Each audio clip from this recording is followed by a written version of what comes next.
Using the instruments of the senses, the spirit captures the images of external bodies.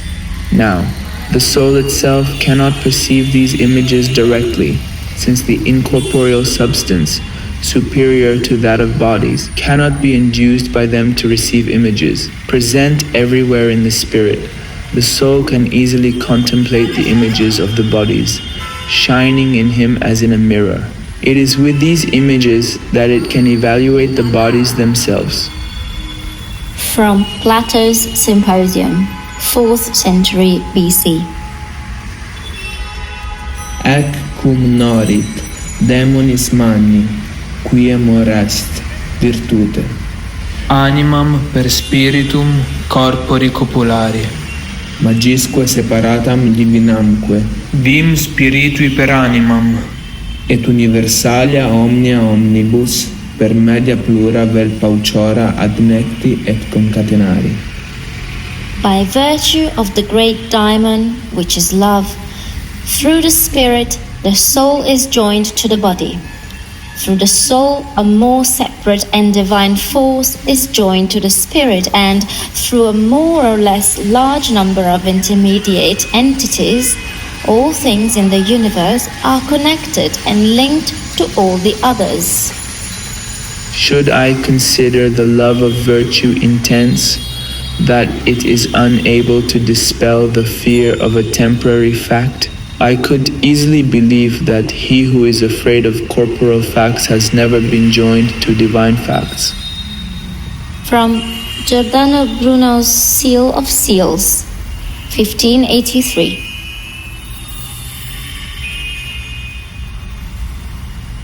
PRALADRIT Art Collective is pleased to present Dαίμων, The Man's Inner Journey, a didactic play in 4 parts and a prologue with an introduction based on an interview with Manuel Chieregato, author of the music of the international multimedia project Gardens, hosted from Padua by Valter Zanardi in web connection with Paesana on Friday 6 October 2023. Characters and interpreters: Manuel Chieregato, Mattia Meirone Barbero, Valter Zanardi, Kenobi, Isaac, Dema. Prologue: Erika Achilli and Olimpia Bertoldini. Introduction: Ilaria De Clementi and Sania Maria Viviani. Intermissions: Alessandro Iacovone and Letizia Pasqui. Titles: Elisa Paduan, Asia Salvai and Andrew Stratton. With the extraordinary participation of Federica Santi, voice of the notes, and the friendly contribution of the artist Mico Andreoli, author of the cover images. Music composed by Manuel Chieregato and interpreted by Nadia Prosch, alto recorder, Massimo Prestifo Pecorella, clarinet, Agnese Maria Garuffi, Luca Muzzillo, Isabella Stavio and Angelo Turchi, saxophones. Francesca Chiofalo and Guido Picariello, pianos. Mara Palumbo, organ. Luiz Abdelfetah, viola. Severiano Paoli, double bass. The Freg Duo and the Hot Duo, Elisabetta Tagliati, soprano. The lullabies in Piedmontese dialect and Occitan language were sung in the prologue by Irene Favre and Rosanna Roba. Executive production: PRALADRIT Art Collective. Production coordination and distribution: Coordinamento Arte Laguccia. Written, edited and directed by Manuel Chieregato. In memory of Kenobi, Isaac, Dema.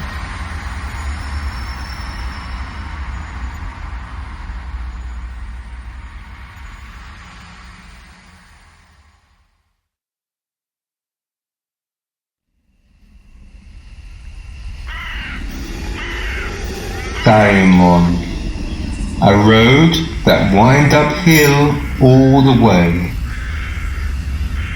Daimon, second part. Into the woods. In memory of Andrei Arsenyevich Tarkovsky and his symbolic trees, with faith and hope.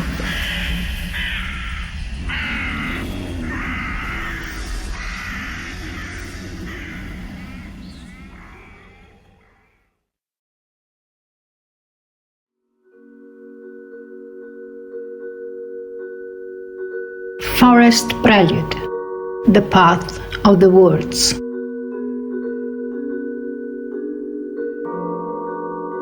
The Bosco is a stretch of country, most often mountainous, where there are large trees, especially for obtaining firewood and making charcoal. The selva is also larger than the Bosco. Its trees are tall and almost all of one species, like woods of pines, chestnuts and firs, and from which, in addition to the fruit, building wood is obtained. The Boscaglia is also more spacious than the selva, with plants of various sizes, uncultivated, with scrublands. The Macchia is a more or less vast place, with plants that are not large but very dense and branchy. The Foresta is a large space of wooded land, uncultivated, almost outside of human work, an inhabited area.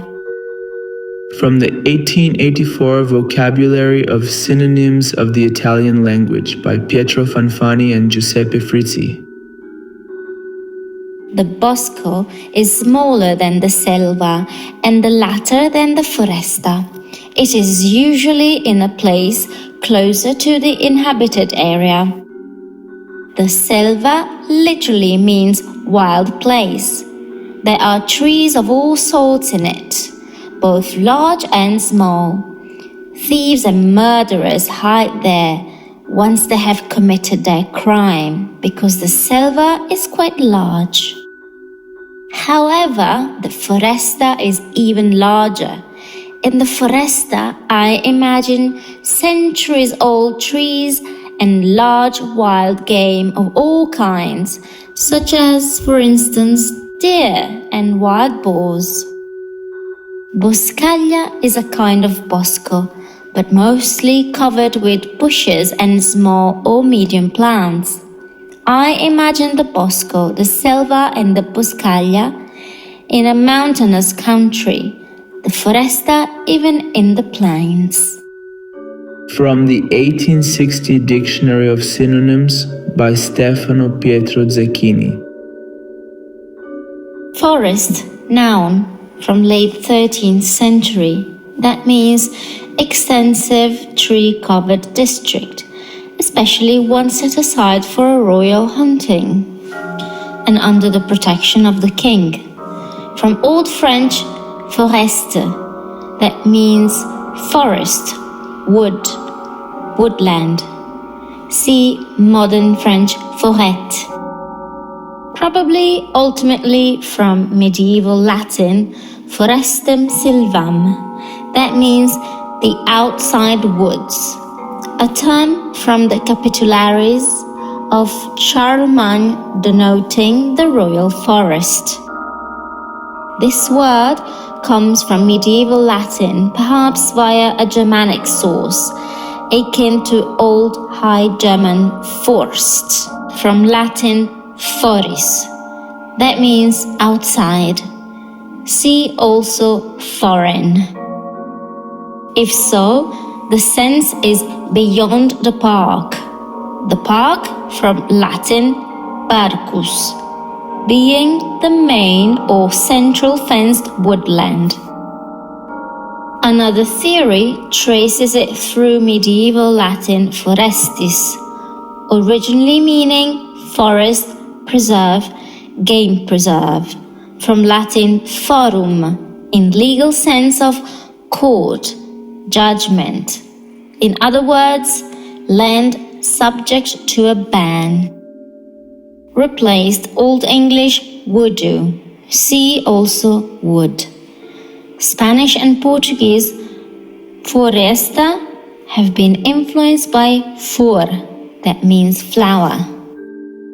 Wood, noun from Old English voodoo, and earlier widow that mean tree, trees collectively, forest, grove, the substance of which trees are made, from Proto-Germanic widow, source also of Old Norse vidr, Danish and Swedish ved, tree, wood, Old High German vitu, that means wood, from Proto-Indo-European widu, that means tree, wood, source also of Welsh gwyd, that means trees, Gaelic fiod, that means wood, timber, Old Irish fid, that means tree, wood. Sometimes in Old English it was used generically for wild as opposed to domesticated, perhaps reflecting the dense forests of Old England. Out of the woods as a figurative way to say safe is from 1792. Wood, adjective, meant violently insane, now obsolete from Old English wood. That means mad, frenzied, from Proto-Germanic voda, source also of Gothic wuss, that means possessed, mad. Old High German Wut, that means mad, madness. German Wut, that means rage, fury. From Proto-Indo-European wet, that means to blow, inspire, spiritually arouse. Source of Latin vatis, that means seer, poet. Old Irish faith, that means poet, with a common element of mental excitement. Compare Old English wuth, that means sound, melody, song. Old Norse Oz, that means poetry and the god name Odin. Odin, chief Teutonic god, the All-Father, from Old Norse Odin, from Proto-Germanic Wodanaz, name of the chief Germanic god, source of Old English Woden, Old High German Wotan, from Proto-Indo-European Wodeno and Wodono, that mean raging, mad, inspired. From etymonline.com, online etymology dictionary.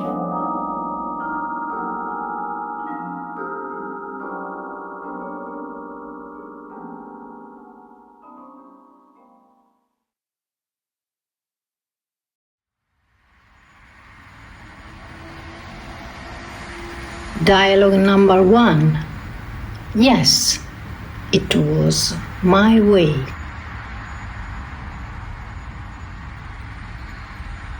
You told us about when you were in 4th grade and you had the opportunity to listen live to a musical piece by Niccolo Castiglione during an orchestra rehearsal.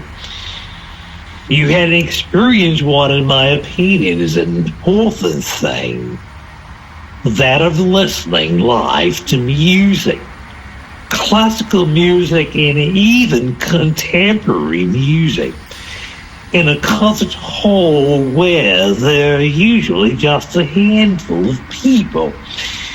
It is very different from listening to it on a disc or in some other way.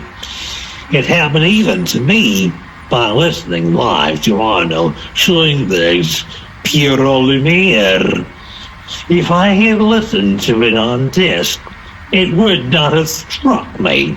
It would not have impressed me as it did when I listened to it live.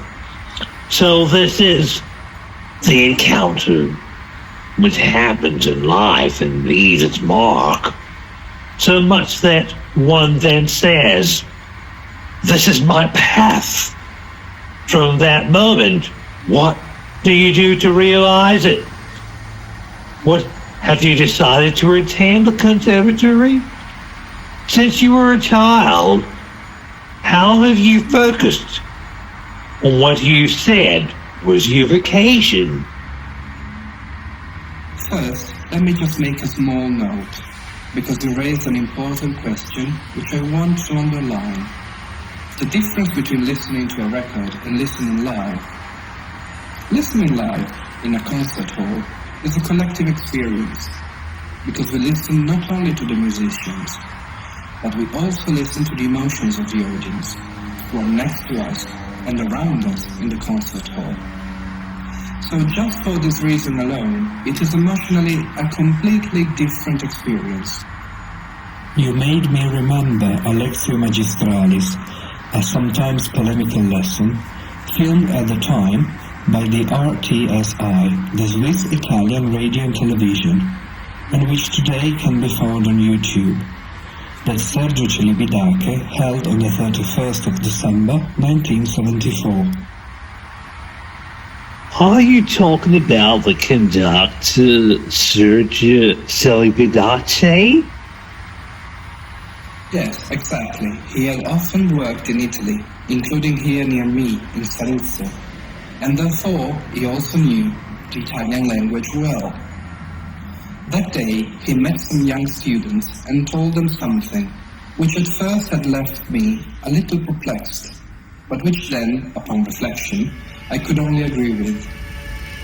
If you think you're listening to music by listening to a record, you are deaf. He said something like that. For him, it was inconceivable that a stereo recording could reproduce what only a live concert could offer, and it is actually true. The space, for instance, which with stereophony is only hinted at, mind reproduced in a very vague, reductive way. He even said, the old monophonic recordings are better. Indeed, by listening to music on disc, you risk getting the wrong idea. By force of circumstances, I do not know if unfortunately or fortunately or both together, most of the music that we can listen to is that which we can listen to reproduced with a stereophonic device. However, it also remains true that the real experience, the authentic knowledge of a musical piece, can only come from the experience of a live concert. This is something that absolutely needed to be remembered. Well, in my opinion, this is especially valid for contemporary music. Yes. Imagine then when, to complicate things, live electronics intervenes with spatializations and all that, on which, for example, Luigi Nono had worked, especially in his last 14 years of activity.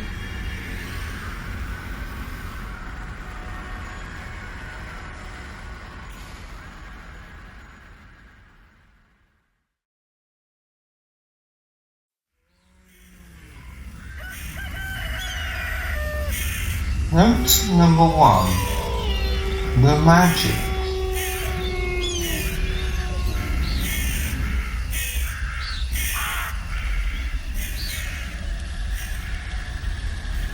Let us contextualize the vision state in this response by Chieregato with that of Celibidache, as reported in Un filosofo sul podio, a philosopher on the podium, an article by Guido Giannuzzi, published on 29th August 2020, in A Due Voci, Dialoghi di Musica e Filosofia, Dialogues of Music and Philosophy. There, in fact, we read that the great Romanian conductor attributed to sound, founding element of music, but distinct from it, an almost magical function. And here we take the liberty to expunge that almost. We also read in Giannuzzi's article, each note represents an entity that transcends the limit of rationality, something that lives in a universal and absolute world, almost beyond the reach of man. According to Chieregato's words, the phenomenology is the attempt to say something every time that never takes place as long as one thing, because it is outside thought. A statement that reminds us of Nietzsche's conception of music. For Nietzsche, music precedes the idea, as well as Dionysus precedes Apollo because of its own immediacy. And what is immediate, continues the German philosopher, philologist and essayist, is certainly true, because it is known without the filters of reason. It is in this sense that Nietzsche speaks of tragic knowledge, contrasting it with ideal knowledge, which with the logic has created the lie. Therefore, the principle of individuation, one of the topics with which we started this interview together with its commentary, since it is Apollonian according to Nietzsche, could not constitute itself as truth, because it does not coincide with true reality, but with what is a symbolic dream image. Having closed these philosophical parentheses, let's go back to reading another excerpt from Giannuzzi's article. For Chieregato, the conductor is not an interpreter, because there is nothing to interpret, but only to accept the indications of the score, bringing about a reduction of the various elements to a coherent whole. To avoid any misunderstanding, however, let it be clear that for Chieregato there is no objectivity in music. Tempos and dynamics can change depending on the location and performers of the concert, where performers are understood to mean not only the conductor and the orchestra, but also the audience. The relationships that exist between the section of the score, the internal connection between tempos and dynamics, which guarantee the organicity of the performance, will rather be objective. For the Romanian conductor, the music manifests itself in the moment of performance. According to space-time relationships, they are each time unique and unrepeatable, fueled by a tension between the temporal continuity of the unfolding of the score and the spatial dimension of the place where the performance takes place. The record, however excellent the sound capture and its subsequent treatment may be, will never respect the original relationship that is created in the concert hall, nor will it allow the listener to grasp how much music is the evolution of sound as a function of the consciousness of those who create and those who listen.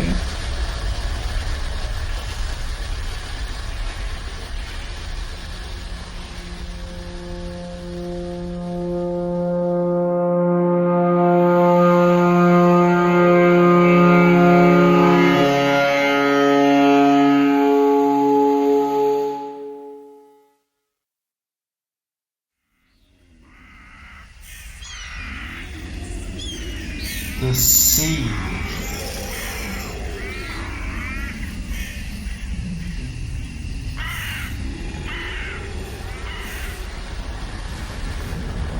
Karl-Heinz Stockhausen also expressed his opinion on the striving for unity and coherence in February 1987. He wrote, "I am for building, from the outset, one world, living one life, and for not excusing oneself for certain moments in this life by saying, that is no longer me, that is what I used to be. From the outset one should strive for unity and coherence. That simply requires a different training, a different orientation. Some utopian works are conceived by architects in such a way that they cannot be released within a defined time or with existing material. In spite of this, it is possible for the human spirit to be allowed to imagine something like that. That is why, for me, Licht is not at all special, I compose anyway. And now I do not compose pieces in which I go a different direction each time, but rather I try to bring everything I create into a relationship and to develop it from one seed which germinates more and more blossoms and which demands more and more imagination in order to reinterpret this same seed and lead it to other partial forms and scenes.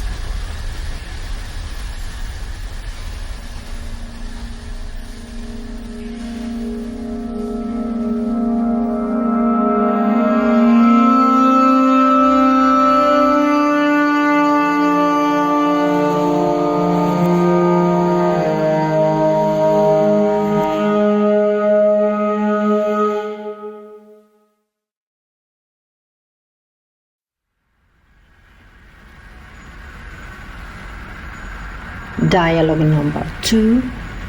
The sun is new every day.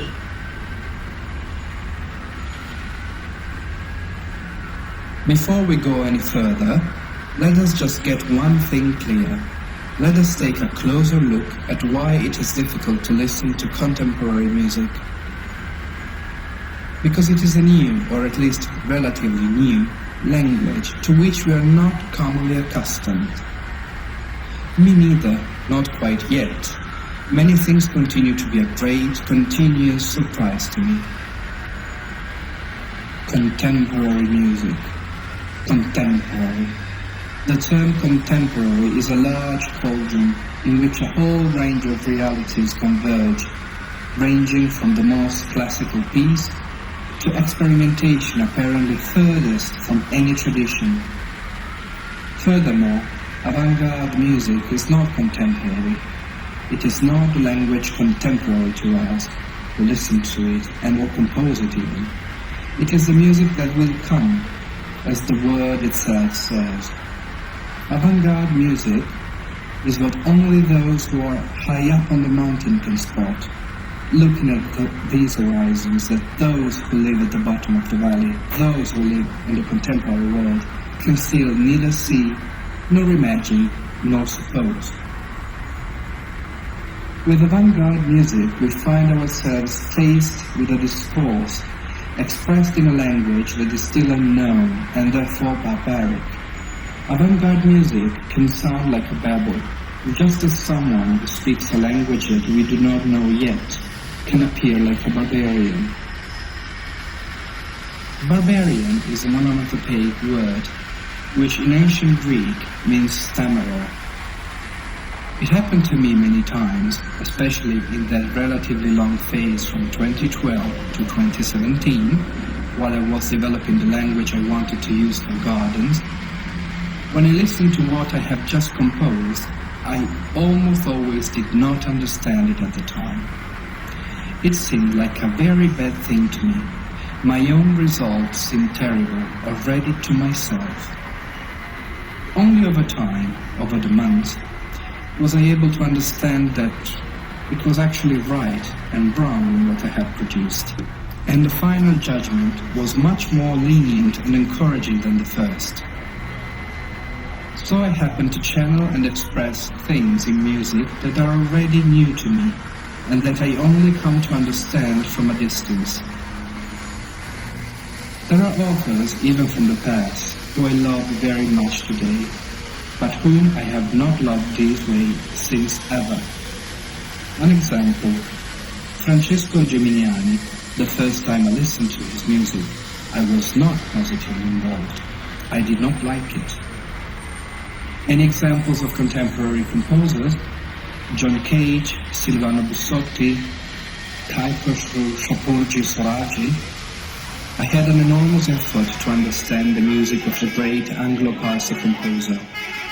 For a long time I have lost myself in his music. I have drowned in that forest of sounds, in those continually changing musical tapestry, which ceaselessly alternated.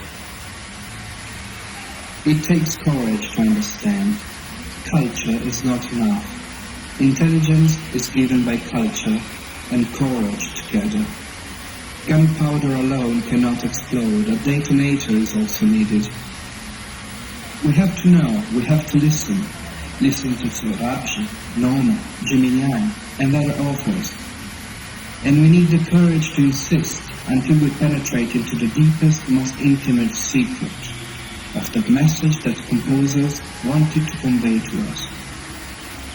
And in fact of that Zanardi, of whom I understood nothing at all at the beginning, but whose challenge I immediately took up, I finally managed to understand the mystery, to force the chest and enter inside it. And it seemed like the most amazing thing in the world, and a great achievement of mine. Oh gee, I did it, I got it. I conquered this new land. It is precisely the same satisfaction of those who discover something exceptionally new, of those who leave for India and discover America. This is the beauty of dealing with a difficult language, which is difficult because you do not know it, because it is complex, because it is a condensation, a coagulation of a deep, long inner struggle of a composer who has committed himself to it in a much more radical and powerful way than someone who composes something simpler, catchier, and more easily accessible.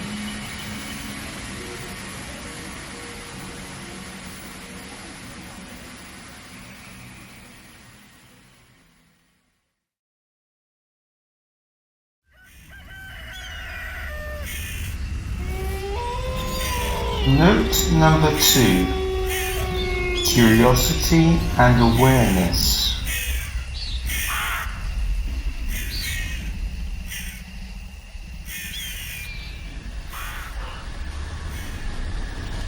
Let us understand better how important it is for everyone's life to approach the new languages of art and their unstoppable evolutions, however difficult they may prove to be, by reading together something of what John Cage had expressed in a conversation with Wes Nisker, published for the first time in the winter of 1986, and which we believe could still be of great help to everyone today, even to focus and develop as best as possible that discourse, which also revolves around what is the true essence of the artist, which today would seem so lost or perhaps only momentarily eclipsed, given on the one hand the decay of the quality of products of human ingenuity, and on the other the worsening of the quality of life, both of certain artists and anyone who finds themselves living or suffering the hardships and harshness, which are by the way very educational, of our era. In a first passage we read, "I can't understand why people are frightened of new ideas. I'm frightened of the old ones." In a later passage we read, "Value judgments are destructive to our proper business, which is curiosity and awareness." Demonstrating that he had understood the universal importance of the message, not only of the work, but also of the person of John Cage, on the occasion of the 19th anniversary of the birth and the 10th anniversary of death of the great American composer, in fact, Wes Nisker himself wrote, "I had the privilege of speaking with John Cage in 1986 when he was 74 years old. At the time he was working on an opera, using chance operations with the help of a computer. His enthusiasm and playfulness were infectious, and it was a pleasure to be in the presence of this artist whose stated business in life was curiosity and awareness."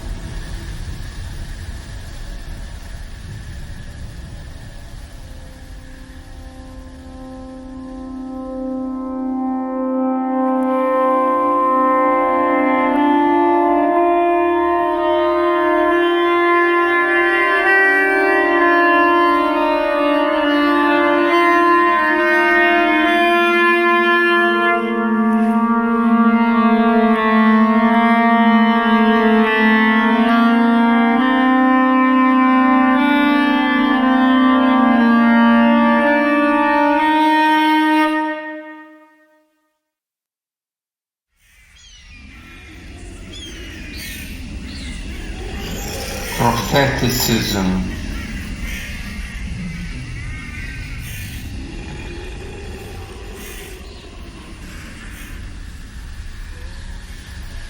This answer from Chieregato lacks, although he hints at it or even just lets it be understood, a more complete clarification of the prophetic aspect, which always dwells in the bosom of human ingenuity, but which manifests itself only in those rare productions of it, which we precisely call avant-garde. Avant-garde music is not unique to a certain century or another, but of every century of universal history, because each century has known at least one composer who proved to be distinctly avant-garde, that is, particularly ahead in the history of evolution of the musical language compared to all the other music commonly composed in those same years. If a similar phenomenon, that of the avant-garde, did not occur periodically in history, there would be no history of music, because in all likelihood the avant-garde is precisely the main driving force behind its evolution. This discourse obviously can and must be applied not only to all other artistic disciplines, but also to every scientific discipline, as well as to every branch of human knowledge. Given this for granted, we also clarified that, from a philological point of view, those among the ancient Greeks who predicted the future were called mantis, which literally means possessed, while the properly called prophet was the one who exposed and explained the oracles of the possessed person, in fact speaking in his stead. In this sense, we remember, for example, Pindar, who presented himself as a prophet of the Muses. As for the present day, we remember not only John Cage's assiduous use of the I Ching in the application of the numerous compositional techniques he himself invented and the profound influence that Buddhism had on him, but also Karl-Heinz Stockhausen, to whom this question was asked in March 1994. In your works, a lot is said about God. Does God hear Stockhausen? To this question, the German composer answered, I am completely certain that he does, because God is the greatest musician of all time. For me, nothing is conceivable without the universal spirit who rules the whole, and I am a part of this whole. I am a God-seeker and a child of God. And Stockhausen continued to answer this next question, do you compose to praise God as the masters of the past did? With these words, Johann Sebastian Bach understood that music is a sonic mirror of what he venerated. I inherited this nature, the art of forming tones into structures, which are more than just sums of tones, hence into melodies, phrases, processes, is a timeless art. That is why a composer stands in this tradition of the craftsman. This tradition is stronger than oneself, and also stronger than the spirit of the times. I consider myself to completely be a child of this tradition.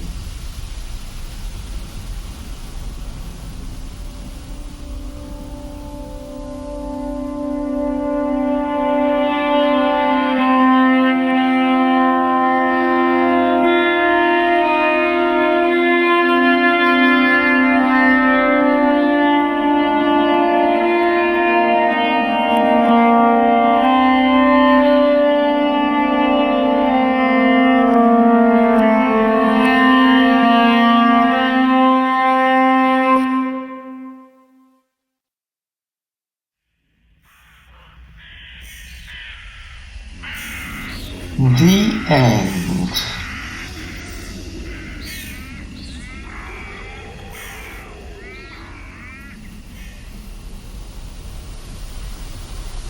We have reached one of the most crucial moments in the whole reasoning. not only of this episode or of this place, but also of the whole didactic tetralogy, which will deal with studying in the most in-depth possible everything that concerns the garden's project from conception to production. Now therefore we will focus for the first time on arguments, which we will have to re-examine and on which we will have to think about further on other occasions, and we will do so based on important philosophical studies which we have considered congenial to our reasoning and on which we will summarize in a little while, then intertwining them with others, to which this time we will limit ourselves to making only a few but clear references. Well then, during a Lectio Magistralis, of which we will now retrace the salient points together, accompanying them, where we deem it necessary, with further information, Massimo Cacciari clarified the true meaning of that idea of the death of art, which was attributed to Georg Wilhelm Friedrich Hegel and misunderstood in infinite ways, while instead the German philosopher really meant to talk about the entrance into an era in which artistic representation becomes so full of conceptual elements that it loses every trait of that immediacy which until then had characterized the traditional idea of beauty. Art will therefore continue to live forever, not as before, but as thinking art, in the sense that it will have to make us think about the new, as today we can see in the great avant-garde gestures of contemporary art, which in fact is an uninterrupted response to Hegel's challenge. In light of this, let us now try to identify a possible conceptual grid in the history of philosophy, within which to understand the theoretical core of certain contemporary artistic manifestations, in front of which in one way or another we always feel at least a little disorientated, as we realize that we lack a yardstick by which we can judge them.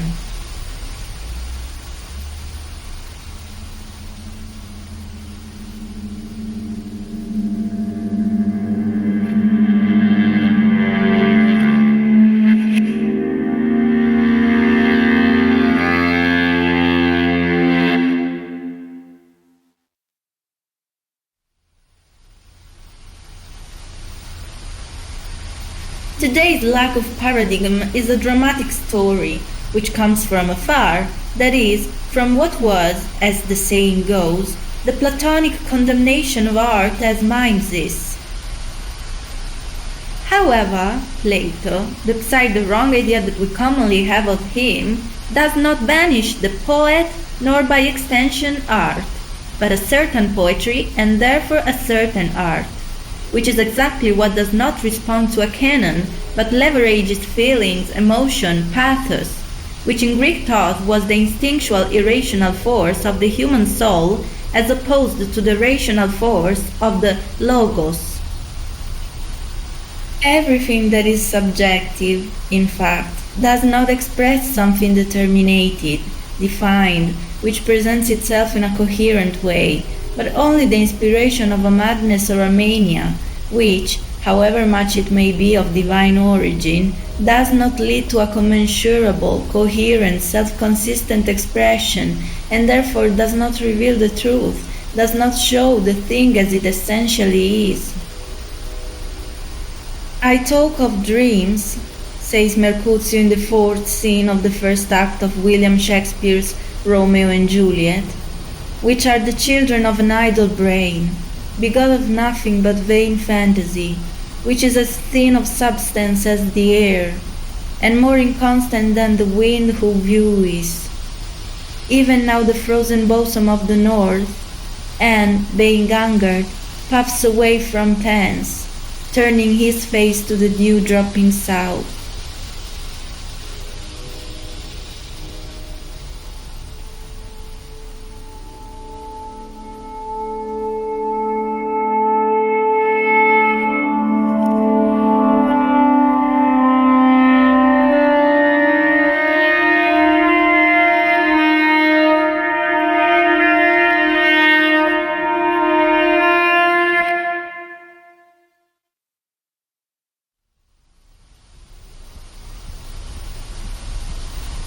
By representing the thing, the artist does not tell me something about the thing, but something about himself. Therefore, according to Plato, something inessential.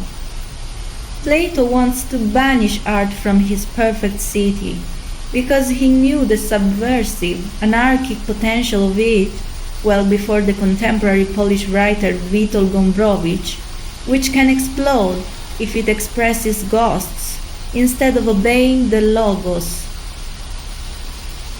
For example, in Stesichoros, a Greek lyric poet native of today's Calabria, who also exercised an important influence on the representation of myth in 6th century art BC and on the development of Athenian dramatic poetry, we read, "Since the muse rarely just cheers us up, but recalls everything destroyed, the sweet-sounding flute does not give me peace when it begins very pleasing songs with its many voices."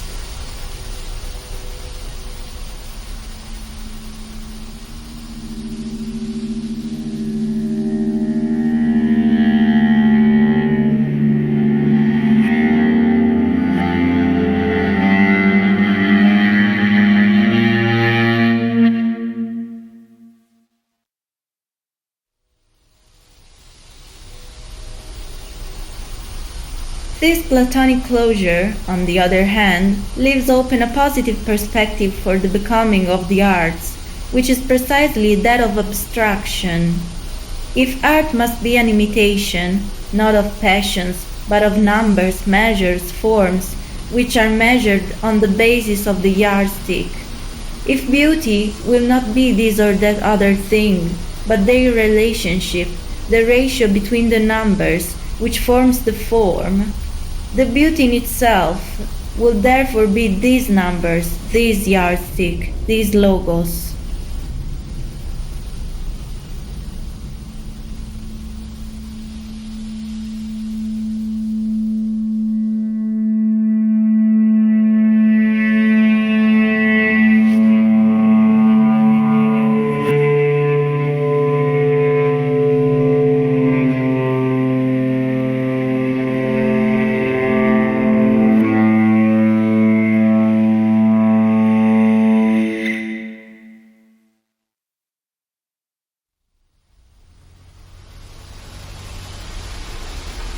Platonic criticism thus paradoxically opens a formidable path to a mystical type of aesthetics, which begins to appear already with the Neoplatonists, for whom the beauty par excellence was what the Byzantines called the abyss of beauty, that is, that logos, which shines behind the figures of the icon and absorbs them into itself.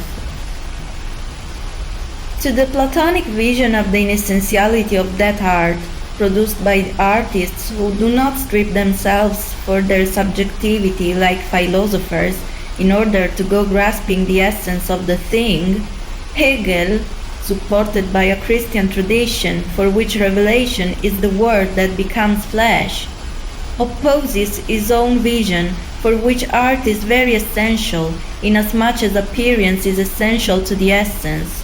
For him, one cannot speak of essence if it does not manifest itself.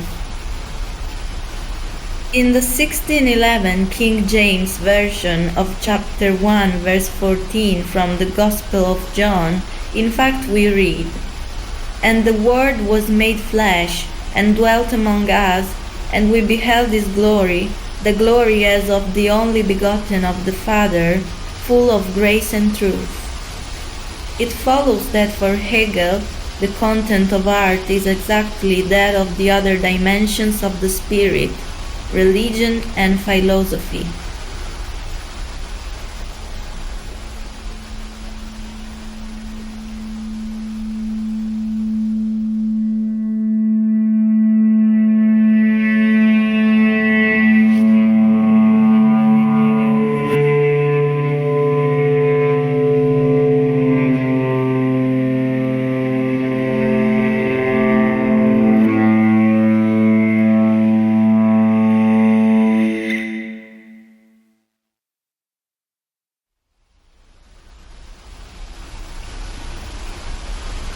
But do we still need this sensory manifestation of the truth? Art is a first moment in which the essence manifests itself through the senses in order to be understood. But once understood and even conceptualized, this sensory manifestation, which is art, is no longer necessary, but has become superfluous. When that moment has passed, it does not mean that art is passed away, but just that it has passed, that is, art has become a past. Art is true, because its content is truth, but now this truth can and must occur in the form of the concept, that is, of science. In fact, Hegel's true discourse is not the one about the end of art, and in the sense both of death and of goal, but about the end of philosophy. For Hegel, the era in which we live is that of the transition of philosophy into science.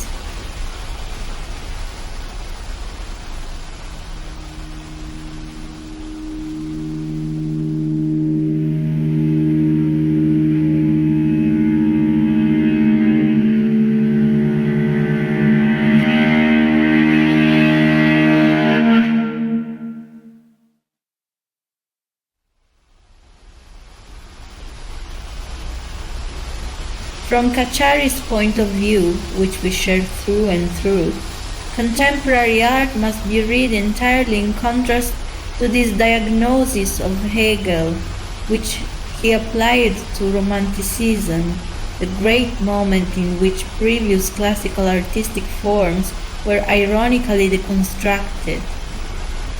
Irony, research, experimentation, but still around a fixed pivot, which was the egg of the subject pre-reached by Johann Gottlieb Fichte. The romantic idea contemplated an art which could be that language which, through the senses, shows the co-belonging of our mind to nature, that is, the mind seep as the flower, the extreme product of nature. In art, the necessity of natural doing was combined with the perfection of techne, a philosophical concept that refers to making or doing, similar to the modern definition and use of practical knowledge or practical application of knowledge, and poiesis, that in philosophy and semiotics means the process of emergence of something that did not previously exist. Hegel argues against these positions, which insist on trying to find a necessity for artistic forms even in the world of science. Hegel does not discuss the fact that artistic forms exist, but discusses their necessity.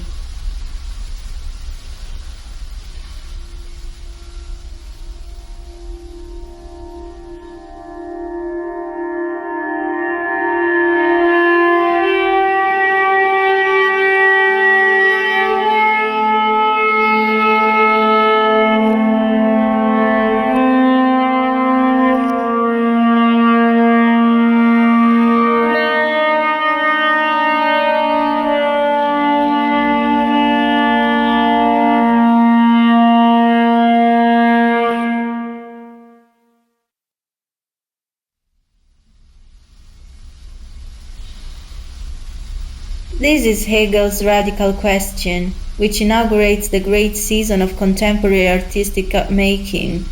Is art still necessary? All of Carlo Giulio Organ's art criticism, for example, is to seek out what the need for contemporary art consists of. Is there something that can only show itself there in artistic expression and in no other way? This is the question that matters philosophically and that Hegel imposes. The great contemporary artistic currents react to this question and nothing else. In fact, they all agree in believing that art is not superfluous entertainment, but something that is decisive in life.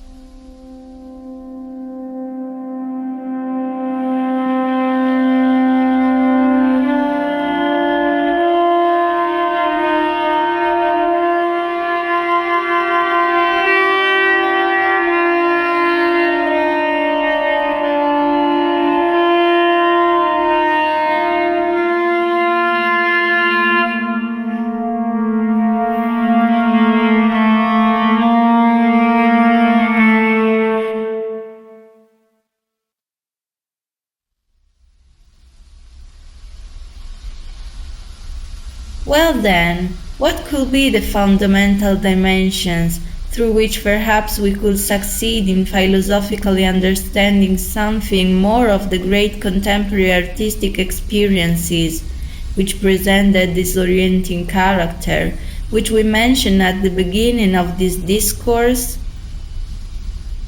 First of all, art can no longer be naive, because the artist could express himself naively, not consciously, only before a philosophy, a dialectic, had established themselves, thanks to which it is known that appearance and essence cannot exist disjoined, that is, abstractly separate from each other. Now art is necessarily the art of the intellect. Romantic irony already embodied the idea of an art which addressed the very theme of language, of the relationship between one's own language and the world in a necessarily aware and conscious way. Thus opens the season of an art of experiment, which digs into language to see its roots, and above all of an art that must live in the world of science, from which it can no longer naively free itself. It must be an art which made its own what is the fundamental nucleus of contemporary science, which, unlike what Plato taught, does not say something, does not say the thing, but knows that the thing in its essence is energy, light, that is, ultimately something immaterial. That is the thing of the science, the immaterial, not a body, not a thing. And contemporary intellectual art cannot fail to recognize and internalize this desubstantialization of the world, which occurs in all fields of knowledge, and from which the great abstraction derives, that is, the disappearance of any representation or representability of the thing, which can be understood as a word, which is a game, as an end in itself, closed in itself, but which can also be understood, as for example in Vasily Vasilievich Kandinsky, as a yearning for the spiritual, which transcends all representation and representability. The direction therefore may be different, even opposite to each other, but the fundamental core remains this: the desubstantialization of the word powerfully expressed in the great currents of contemporary abstraction. The idea of music in Arthur Schopenhauer is that of an art which is of relations, of ratios, of numbers, which does not describe and does not represent anything. Art must not represent, must not be a mimesis of anything, but must build a world of its own in the image of nothing. And music is for Schopenhauer the great paradigm of this possibility of art, which for him goes beyond and surpasses the same philosophical position of idealism. Therefore, this form of music, which Schopenhauer has in mind, is all the more necessary in contemporaries, because for him it represents a living, real critic of the very philosophical approach of idealism.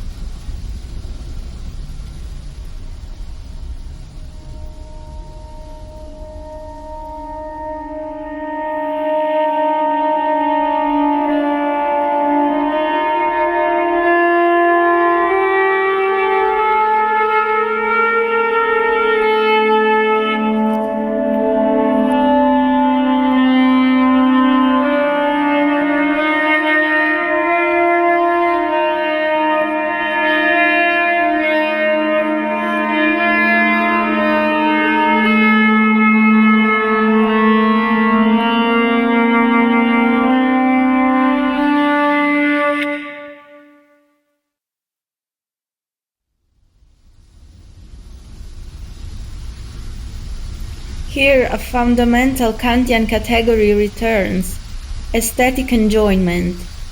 Aesthetic pleasure is felt when one contemplates, observes, meditates in a totally disinterested way, that is, in a way abstracted from interest. This idea of disinterest, which in itself once again recalls the operative word of contemporary art, namely abstraction, has a fundamental ontological weight in understanding the radical tendencies of contemporary art. In Hegel, science is interest, when interest is not even greater than science. It is a social brain, it is a community of scientists, it is globalization. Within this context, Hegel cannot grasp, he cannot place the dimension of this interest. No scientific power can integrate disinterestedness within itself. This is the anarchic character of art, compared to the archaea of interest, which Gombrowicz ironically claimed.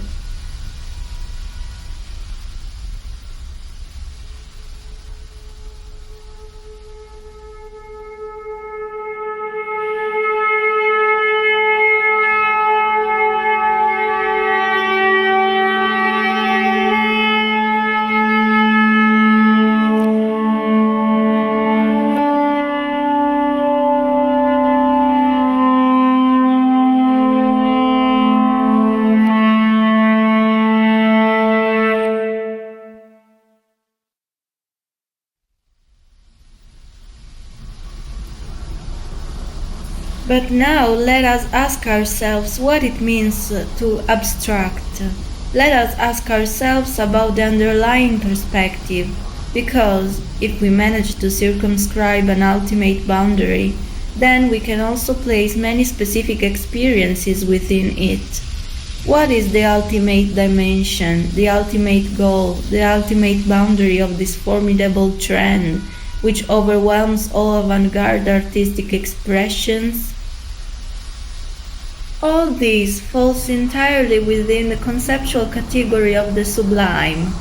In aesthetics, the sublime is a concept, whose oldest treatment is contained in the work Perihypsus, which in ancient Greek literally means on the sublime, also known by its Latin title De Sublimitate, by an unknown author conventionally referred to as Longinus or Pseudo-Longinus, first developed in a Neoplatonic environment between the 1st and the 2nd century BC, with the aim of defining the property of art to induce, thanks to its connotation of mystery and ineffability, a state of ecstasy, and then taken into consideration again in the 18th and 19th century to underline with various interpretations, especially in contrast to the picturesque, the ability of art, in conflict with rationality, to give emotional awareness of the infinity and the irresistible power of nature. For Immanuel Kant, the sublime is that which is beyond the limen, the threshold, the border, that which exceeds the representable, that which goes over the form that represents something, that which goes beyond that form, which, according to Aristotle, should have been able to be grasped at a single glance. Sublime is everything that exceeds the placement of the imagination in an image, which has its own form and therefore its own limit, its own boundary. Sublime is ultimately what exceeds the imagination itself. It is the inability to create an image of what one thinks and to express it in a form, in a representation. Starting from this perspective, we will have an artistic practice which will operate within its own language, continually questioning its power.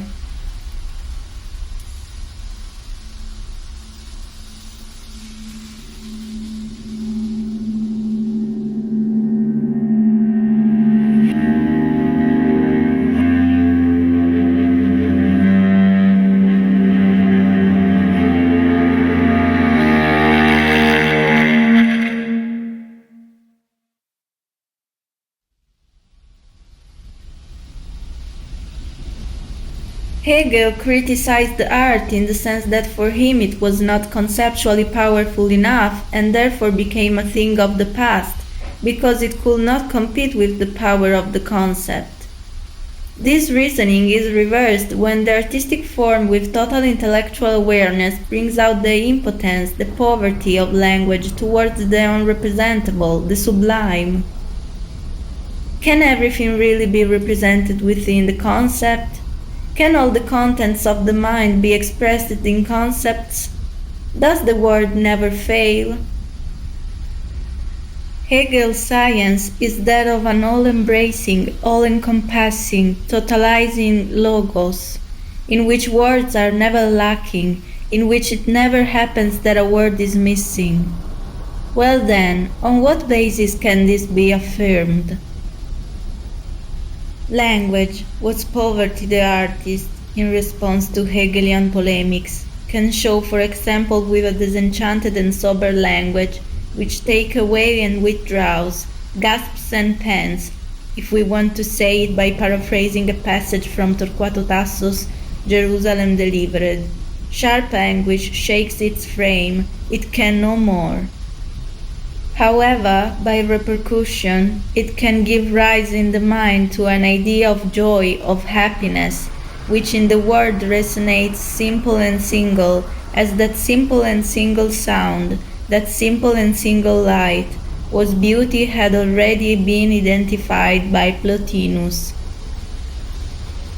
The images that derive from this new perspective can also be of pure play, but they are never the product of some power of the imagination. These images, among which the artist and the spectator navigate, are not an indumentum, as in medieval aesthetics, which has in itself a content of truth, but are images that are ends in themselves, which mean nothing, which are totally uprooted, whose value is paradoxically only what the market will give them by trying to reabsorb in its logic of economic interest the immeasurable anarchic scope of an art conceived in this way. In an imagination that can no longer produce images, which are the perceptible manifestation of a content of truth, the thing is missing, and even the subject. There is no longer either the subject or the thing. There is only their relationship, which can only be represented abstractly. An art that consciously lives in this world is essential. An art that obeys this world is a commodity. Therefore it is not essential, but superfluous, just as it is superfluous for a capitalist to give any other reason to his choices than that of mere economic convenience. The other tendency which also emerges from the great Hegelian discourse, and which is perhaps the one which is more necessary than any other, is the tendency of that art in which the word is excavated until its constitutive silence is heard, until we can hear that root, which can never become someone's possession, until we understand that language is not a means at one's service, at one's disposal, like, for example, a tool, but it is the house where each one lives. This art is necessary also with respect to philosophy and science, because the language of philosophy and the language of science are means to define, to determine, to denominate, and they are increasingly uprooted means, because philosophy and science communicate more and more through a language that is not that of the mothers in the myth invented by Goethe, who was inspired by a passage from Plutarch. There is a greater mystery, I say, goddesses, enthroned on high, and solitary. No space round them, not even time, only. To speak of them embarrasses me. They are the mothers.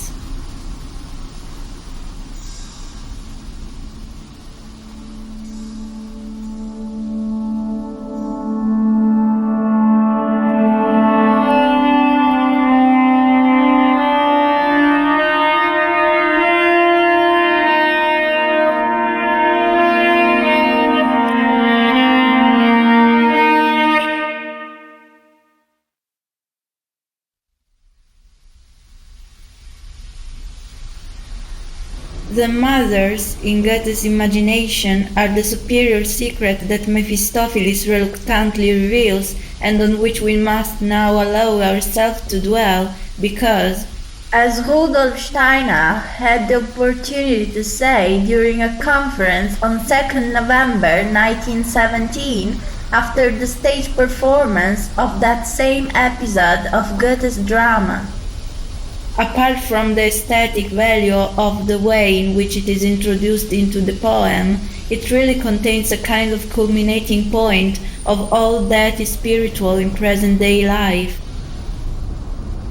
And if this mother scene is allowed to work upon us, Steiner continued, we shall be able to say that it contains a very great deal of all that Goethe is wishing to indicate. If we notice how, on Faust's reappearing and coming forth from the mothers, the astrologer refers to him as priest, and that Faust henceforward refers to himself as priest, we have to realize that there is something of deep import in this conversion of what Faust had been before into the priest. He has descended to the mothers. He has gone through some kind of transformation. Our quotation of this lecture by Steiner and our reflection on it end here for now. But we cannot help but promise ourselves that we will examine its content more deeply in the course of the next plays of this didactic tetralogy, dedicated to the musical and multimedia conception of the Gardens project, given the affinity of themes, which is evident even at the first quick reading, between Steiner's interpretation of Goethe's mothers and Chieregato's conception of Gesamtkunstwerk, as it is manifesting itself, unfortunately only partially so far, in these years of his production almost exclusively as a musical composer.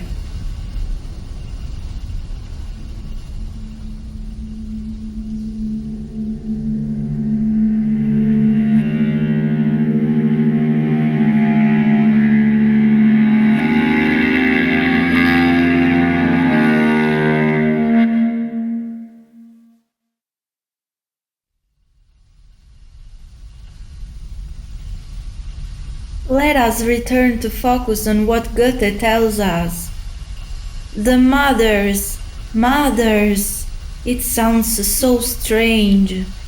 In perhaps the most dramatic and beautiful moment of Goethe's Faust, therefore the scientist Faust, the character who represents the man who wants to know everything and wants to experiment and experience everything, covets to undertake the never-traveled path, which Mephistopheles reluctantly indicates, that is, the descent, in emptiness and solitude, to the mothers, who, at the bottom of the deepest abyss, outside of time and space, keep watch over the eternal forms of all things. Where is the path? No path. Into the unenterable, never to be entered. One path to the unaskable, never to be asked. Are you ready? No locks, no bolts to manipulate. You'll drift about in solitary space. Can you conceive the waste and solitary? Faust covets to reach them and will have to do so with the sole strength of his desire and at the risk of never returning. However, Faust is not afraid. He stamps his foot and sings. Searching in the light is a child's play, but in the darkness mysteries lurk. Faust begins his journey guided by the key that Mephistopheles gives him, a magical object that grows in size and becomes luminous, similar to the luminous crown that Ariadne gave to Theseus to guide him through the Cretan labyrinth. You will see nothing in the eternally empty distances. You will not hear the sound of your footsteps. You will find nothing solid to rest on, Mephistopheles explains to Faust. Just as the labyrinth has a center to which its meanders lead, the known place of the mothers also has a sort of core in its unimaginable depths, illuminated by the solitary light of the burning tripod, thanks to which Faust will have the opportunity to glimpse the mothers immersed in their activity. Some sit about as they wish, the others stand and move. Formation, transformation, eternal minds in eternal recreation. Images of all creatures float, portrayed. As in Plutarch's Life of Marcellus, their number remains indefinite, but in Goethe these spectral and terrible goddesses are surrounded by a fluttering of images. Spirit image of dead persons, shadows, phantoms look-alike of the human form, idola. The work of the mothers comes from the mind, of which they are intermediaries, and in whose eternal play they cooperate by forming and transforming. The mothers, Goethe says, reign in the infinite, and, although sociable, dwell in eternal solitude. Around their heads hover the images of life, which move, although they are lifeless. Those who existed in all their splendor now move there since they aspire to live eternally. To the mothers return the essences of the dead, which they recycle in ever new forms, to be brought back to life and to their destinies of light and darkness. Is there perhaps a veiled allusion here to those sighs, those tears, that darkness that will be described without reticence by Thomas de Quincey in Suspiria de Profundis a little more than a decade later? Without being seen, the mothers see only the hosts of shadows that hover around them. They see nothing else, and they are seen by no one, not even by those same shadows.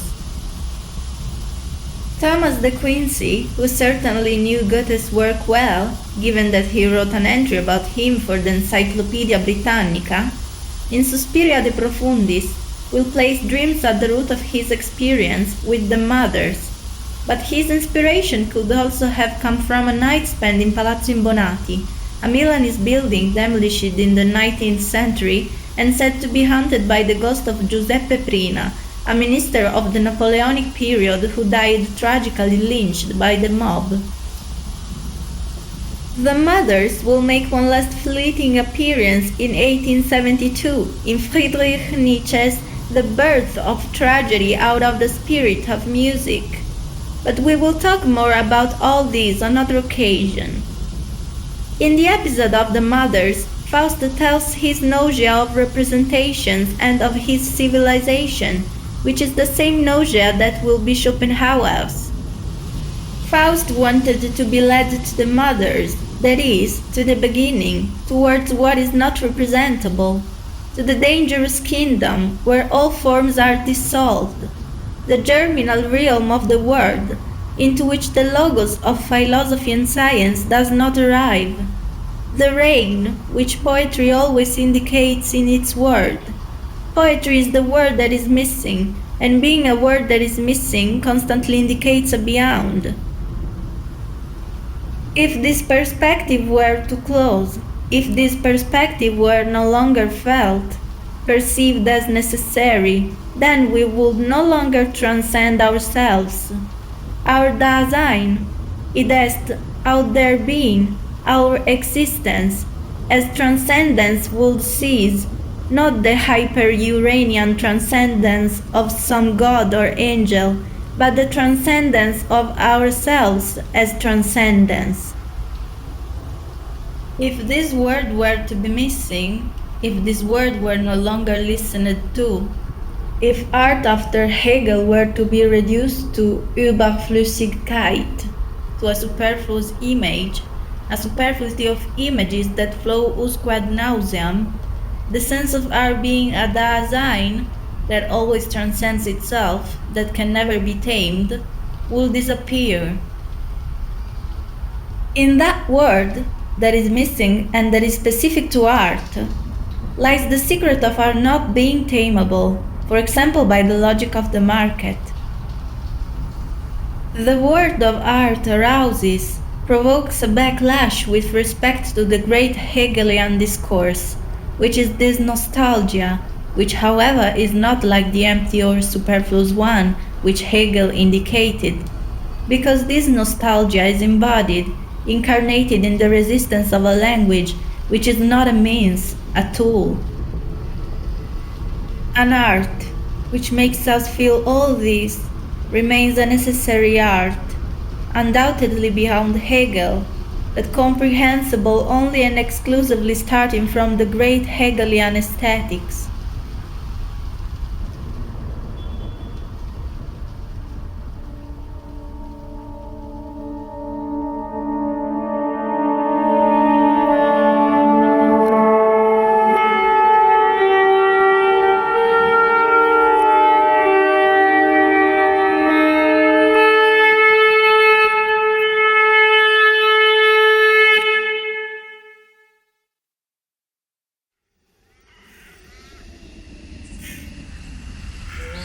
Memento audere semper.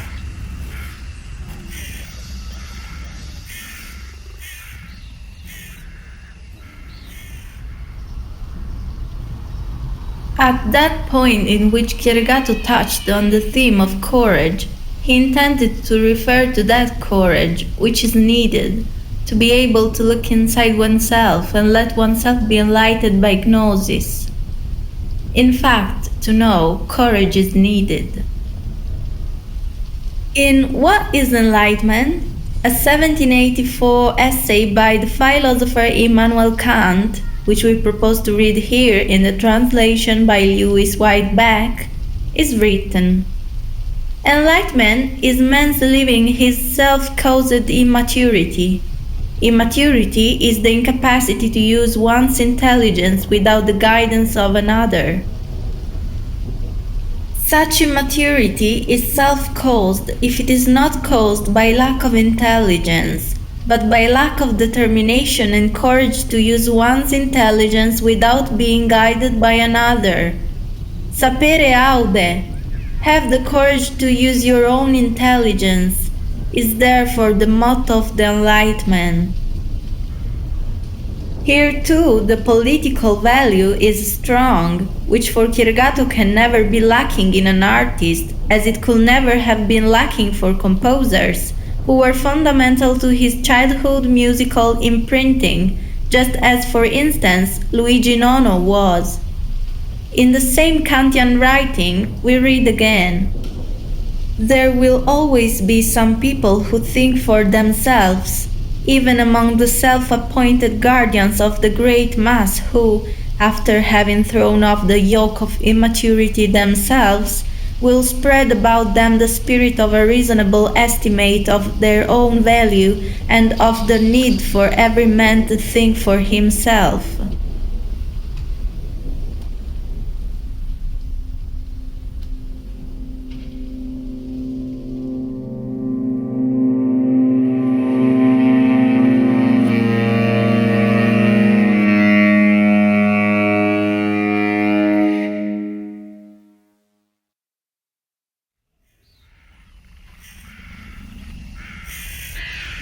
Enjoy listening.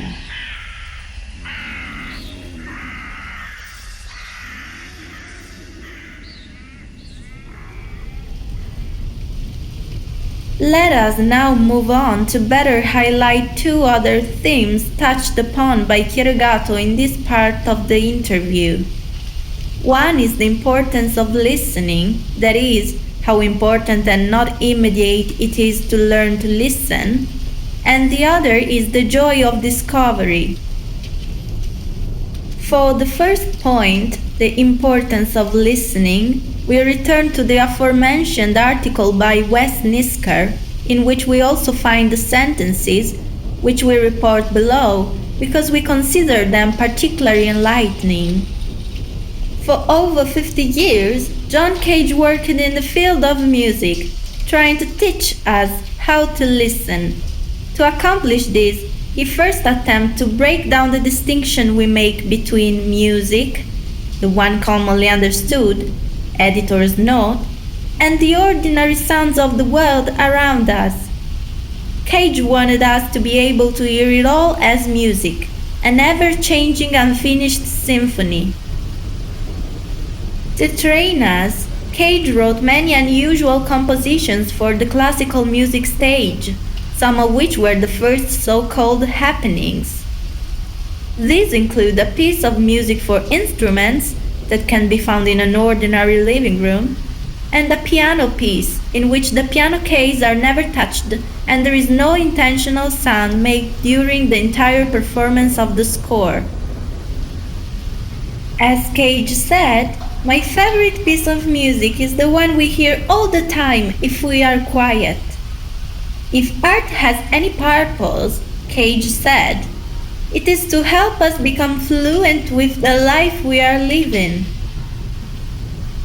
As for the second point, the joy of discovery, we quote two statements by Karl-Heinz Stockhausen. The first is taken from Elektroakustische Aufführungspraxis, Electroacoustic Performance Practice, from 1991. The second is from an interview with Yara Lee from January 1999.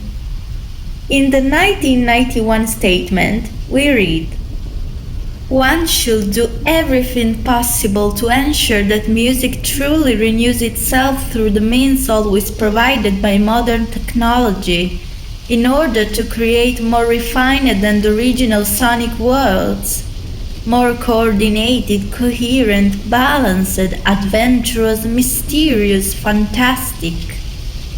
All of these are terms which indicate the ends that technology should actually serve. Beauty which is alien beauty. It is the purpose of our work to keep discovering something new, and we can be happy that we do not stand still, that we do not live in a museum, but rather are constantly on a voyage of discovery. In the 1999 statement, we read, "Whenever I felt happy about having discovered something, the first encounter, not only with the public, with other musicians, with specialists, etc., was that they rejected it. And the more I had been striving for something unknown, the more they thought this did not belong to the music, and it should not be supported, and all that. But I am an adventurer, I like invention, I like discovery."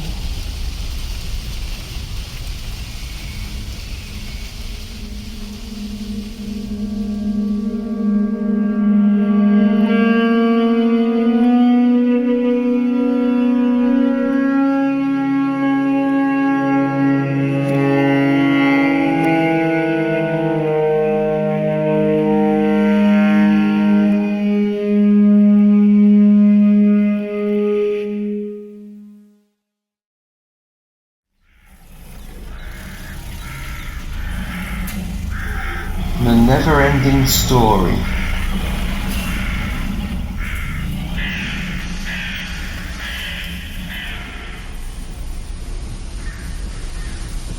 In the last section of this answer, it would seem that Chieregato was not able to sufficiently explain the theme of patience, which together with deep, sincere and pure love is abundantly needed in every moment and area of life, and therefore above all in that exhausting, infinite, interminable process doomed to inevitable failure, which is seguir virtute e conoscenza, to pursuit of virtue and of knowledge, in a world which is an elusive reality, already for the very fact that it is not an object but a process. We therefore want to read with you some salient literary moments in which the argument is either about patience or about reality as a process. In 1872, Pastor Cyrus Augustus Bartol wrote in Radical Problems, "Patience is a nobler motion than any deed." In 1736, polymath Benjamin Franklin wrote in his Poor Richard's Almanac, "He that can have patience can have what he will." In 1647, the Jesuit writer and philosopher Balthasar Gracian wrote in his The Art of Worldly Wisdom, "Let him that hath no power of patience retire within himself, though even there he will have to put up with himself." In the 1981 John Cage's conversation with Daniel Charles, it really seemed like the art composer was talking to Chieregato when he answered, "There is one term of the problem which you are not taking into account, precisely the world, the real. You say the real, the world as it is, but it is not. It becomes, it moves, it changes. It doesn't wait for us to change. It is more mobile than you can imagine. You are getting closer to this reality when you say as it presents itself. That means that it is not there, existing as an object. The world, the real, is not an object. It is a process."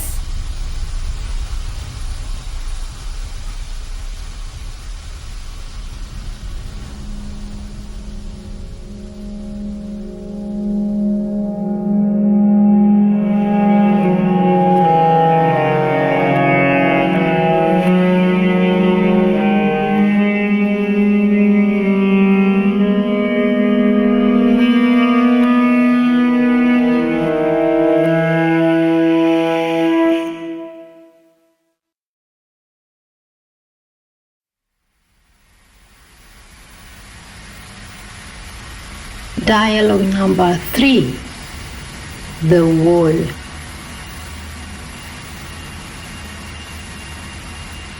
What is the attitude one should adopt when listening to a piece of experimental music? Let loose or resist? Resist something that perhaps at first does not encourage, that one does not like? Trying to understand, to recognize the sounds, to find the taste for the individual sounds, and also the pleasure for the dissonances, because it is richer in dissonances. The something that's therefore not in itself captivating. What is the right attitude to approach experimental music? Let us call it contemporary music. Because even in experimental music, there are many forms. What is the right attitude so as not to get discouraged and to understand? I do not know what should be done in general. I cannot know that, also because, returning to the discussion at the beginning, everyone knows what they have to do for themselves, what their own duty is. So at most I can say what my duty is, but that of others is absolutely not fathomable, not even intuitable in the abstract. So I can say that when you want to understand something, you have to really work hard. But this does not only apply to contemporary music, experimental music, avant-garde music, not only to one genre rather than another. No. Any search to understand what another tells it necessarily involves a commitment. So it is obvious that it can still be annoying, tiring. It is a commitment, an effort, a work on oneself. Listening is not just being overwhelmed by what comes to us, by this or that other sound, which comes to us from those who produce it, from what emits it. No. It is first and foremost about entering into a dialogue with this sound. It is about allowing yourself to be transformed by it. Matter is vibration. Matter emits vibration. Vibration acts on matter, interacts with matter, transforms matter. Therefore, to understand it, we, hit by the vibration, by the sound, must let this sound act in our body, modifying us, marking us physically.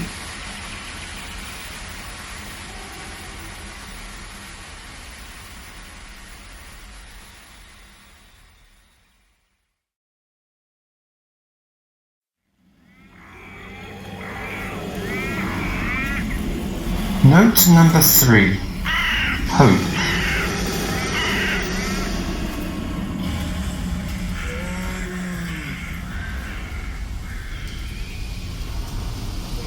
Listening to these words, we cannot help but think of those said by Karl-Heinz Stockhausen in Turning In, a 1981 documentary produced by the BBC.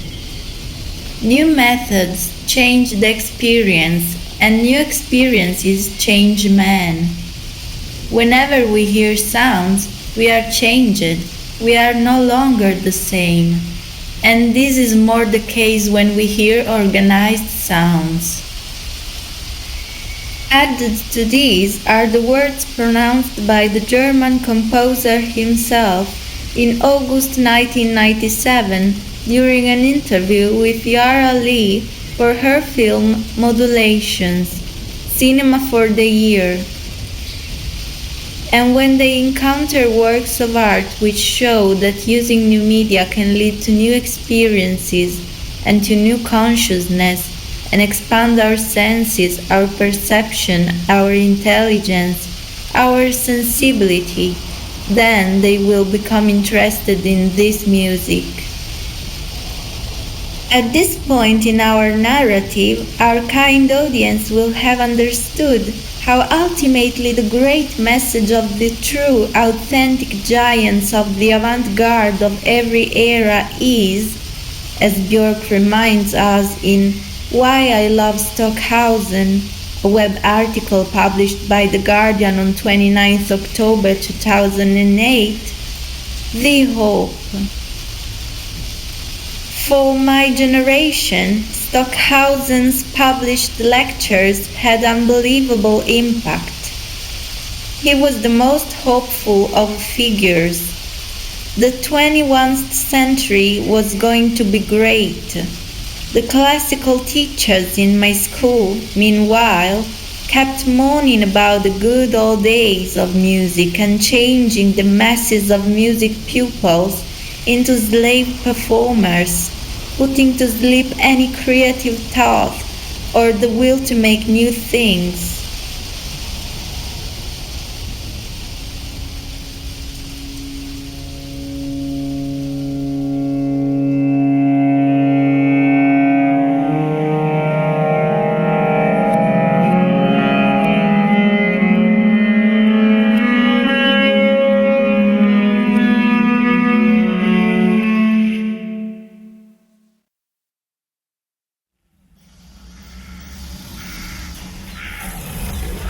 Acousmatic.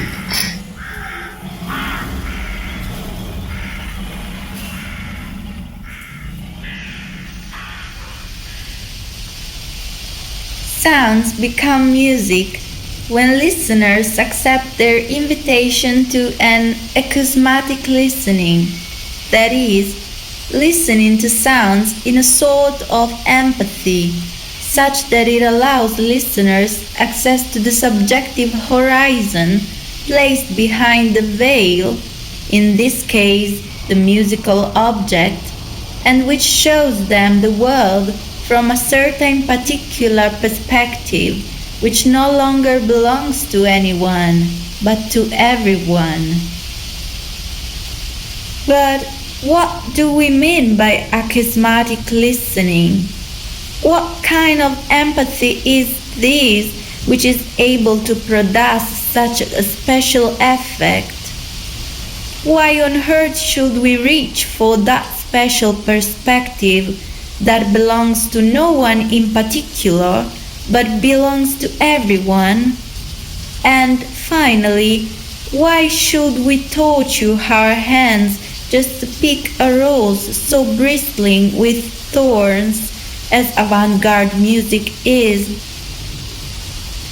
We will understand it together thanks to an overview of 4 key words, namely, besides the already mentioned acousmaticity, vitriolum, catabasis, and virtue, which will allow us to better delve into the complex problem raised by these and other questions by Zanardi, without, however, always explaining the intriguing connections which in fact exists between the dissertations, with which we will soon entertain you, and the answers which the question from Zanardi would imply.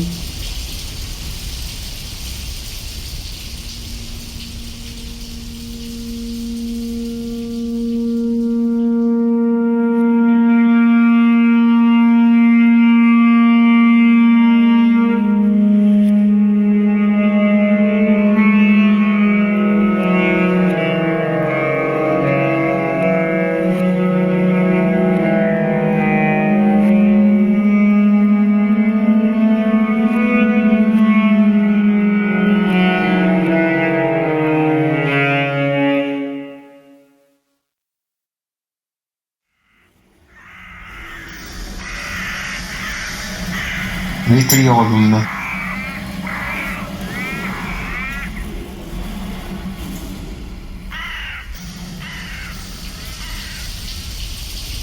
Given the nature of this question posed by Zanardi, before we can continue, it will be necessary to stop for a moment to reflect on the essence of any initiatory journey.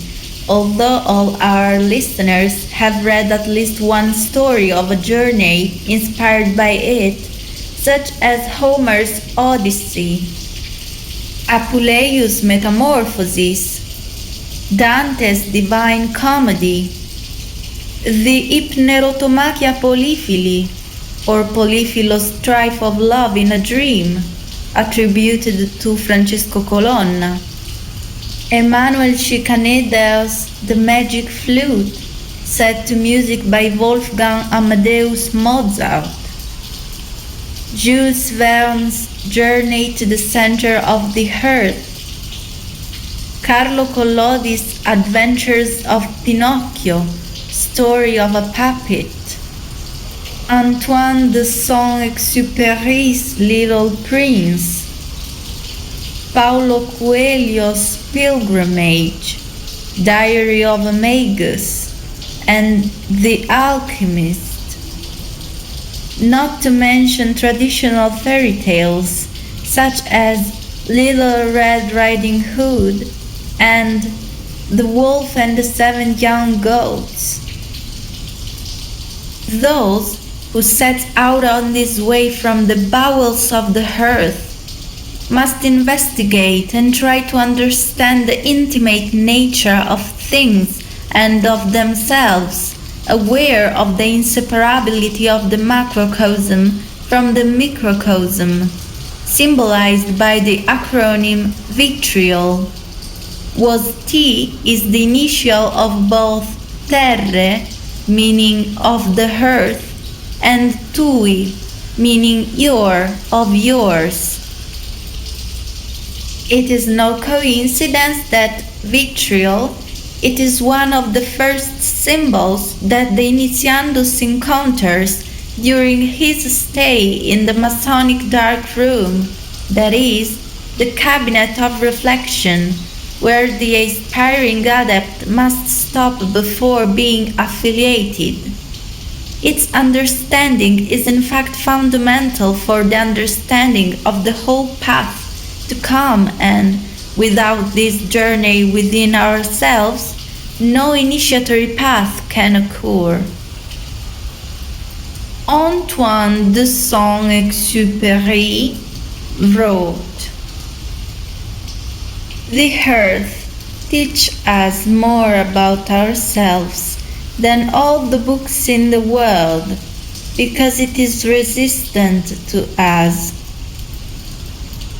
The Latin mystical chemical acronym, which urges one to travel towards the hidden stone placed at the center of one's being, in fact reports the initials of the Latin words visita interiora terre, and also tui, rectificando invenies occultum lapidem, which make up the Latin phrase, whose literal meaning is visit the interior of the earth. By working with righteousness, you will find the hidden stone. which in an interpretative translation could also sound like this: investigate the depths of the earth and of yourself, and by purifying it and yourself, you will obtain the hidden stone. After briefly recalling that the graphic distinction between U and V was introduced in 1524 by the humanist Gian Giorgio Trissino, and that it became commonly used at the end of the 17th century and definitive spelling only at the end of the 18th century, so that even today in epigraphs the V is preferred to U.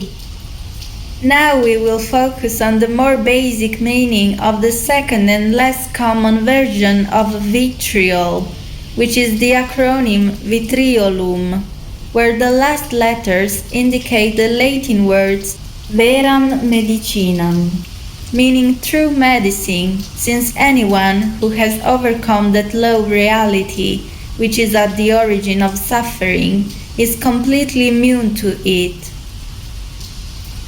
Vitriolum, finally, in its literal meaning, indicates vitriol, of which it evokes the strong, even violent action, which leads to a better and more advanced state. By analogy, birth in fact involves that pain, through which we must pass in order to enter into life. Finally, more generally, the symbol, this one about the vitriol, like any other, i.e., the symbol considered in its function as a symbol, indicates the very nature of initiation, which is synthetic and not analytical. The initiate's task is to find correspondences, to unite what is apparently divided, and not to split the parts, to analyze them. In fact, the aim is to obtain the most perfect manifestation of true nature, that is, the synthesis of the parts which balance each other in the highest way. We must surely seek unity. So wrote Antoine de Saint-Exupéry. We must surely seek to communicate with some of those fires burning far apart in the landscape.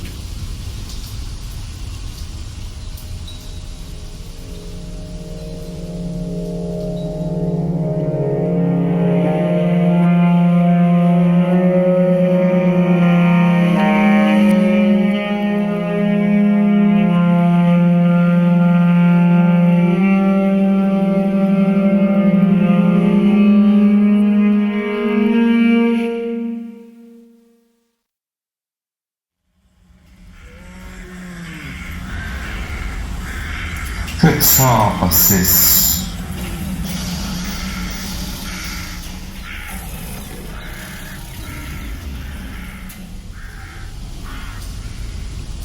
In Aeneid's sixth book, translated in 1697 by John Dryden, we read: Deep was the cave, and, downward as it went, from the wide mouth a rocky roof descent, and here's the access a gloomy grove defends, and there the unnavigable lake extends. O'er was unhappy waters, void of light, no bird presumes to steer his airy flight. Such deadly stenches from the depths arise, and steaming sulphur that infects the skies. From hence the Grecian bards their legends make, and give the name Avernus to the lake. There are many examples of catabasis, that is, descents of living people into the underworld. Ishtar, Inanna, Keshi, Xolotl, Ulysses, Heracles, Orpheus, Theseus and Pirithous, Aeneas, Dante and others. Naturally, the various myths and stories give rise to different interpretations, but still attributable to a cathartic transformative process or to the idea of eternal life with the consequent defeat of death. The journey to the underworld usually begins in places that are not easily accessible. Again, in John Dryden's 1697 translation, we read, O goddess, born of great Anchises' line, the gates of hell are open night and day. Smooth the descent, and easy is the way. But to return and view the cheerful skies, in this the task and mighty labor lies. To few great Jupiter imparts this grace, and those of shining worth and heavenly race.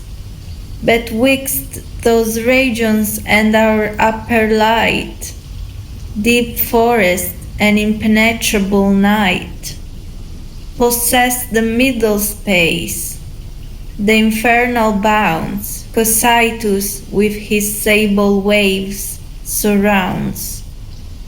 But if so dire a love your soul invades, as twice below to view the trembling shades, if you so hard the toil will undertake, as twice to pass the innavigable lake, receive my counsel. In the neighboring grove there stands a tree, the queen of Stygian Jove, claims it her own. Thick woods and gloomy night conceal the happy plant from human sight. One about it bears, but wondrous to behold, the ductile rind and leaves of radiant gold. These from the vulgar branches must be torn, and to fair Proserpine the present born, ere a leaf be given to tempt the nether skies. The first thus rent a second will arise, and the same metal the same room supplies. Look round the wood with lifted eyes to see the lurking gold upon the fatal tree. Then rend it off as holy retires command. The willing metal will obey thy hand, following with ease if favored by the fate, through art foredomed to view the Stygian state. If not, no labor can the tree constrain, and strength of stubborn arms and steel are vain. Only those who possess uncommon characteristics are able to overcome the fury of their keepers, both to enter and to exit. And, as it is told in the Bibliotheca of Pseudo-Apollodorus, Hercules, although he was a hero and a demigod, had to go to Eleusis, where Eumolpus purified him for killing the centaurs and initiated him into the mysteries. Only in this way was he able to descend into the world of Pluto, which in ancient Greek, as dis in Latin, was named as a contraction of the adjective dives, means the rich, because he is the guardian of the immense riches hidden in the bosom of the earth, with which he can benefit the living, promoting vegetation and donating the precious metals on man, as well as welcoming the dead into his home. It is the other face of Hades, or Aides, in ancient Greek, the implacable and indomitable son of Cronus and Rhea, detested by the gods and feared by men, about whom Homer wrote, similar in appearance to Zeus, except for his gloomy facial expression. He wears a helmet of dog skin that makes him invisible. The controversial etymology of his name has identified him since ancient times as he who hides, the dark, the invisible.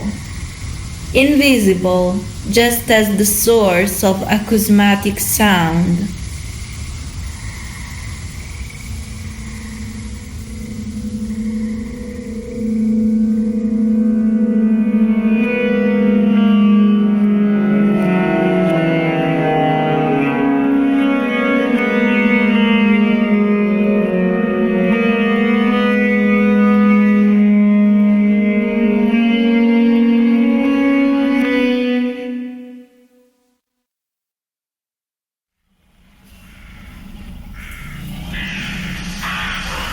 Virtue.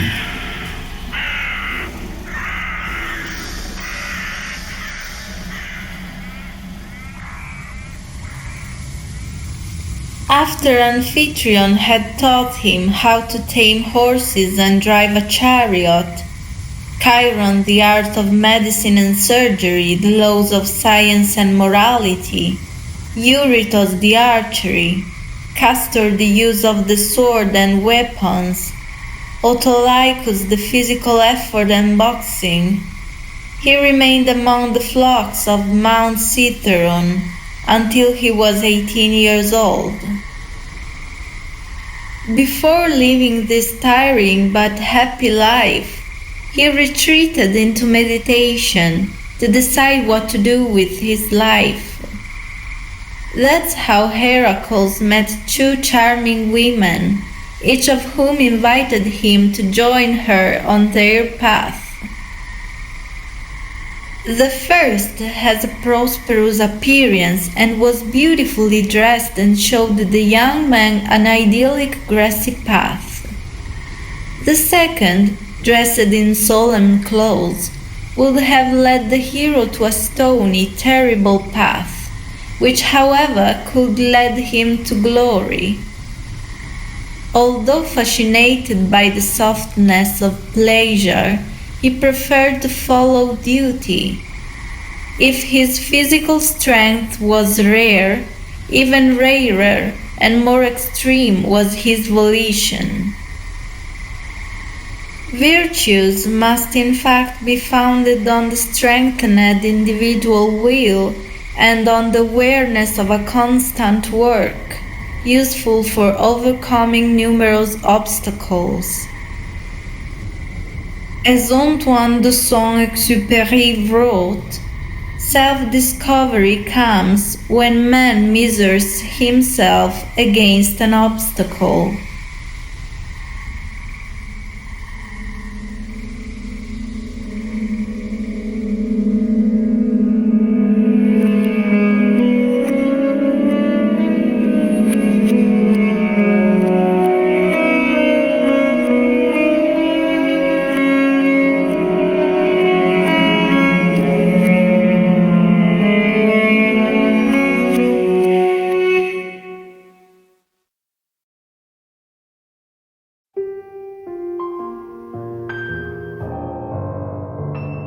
Forest Interlude. The Path of the Mice.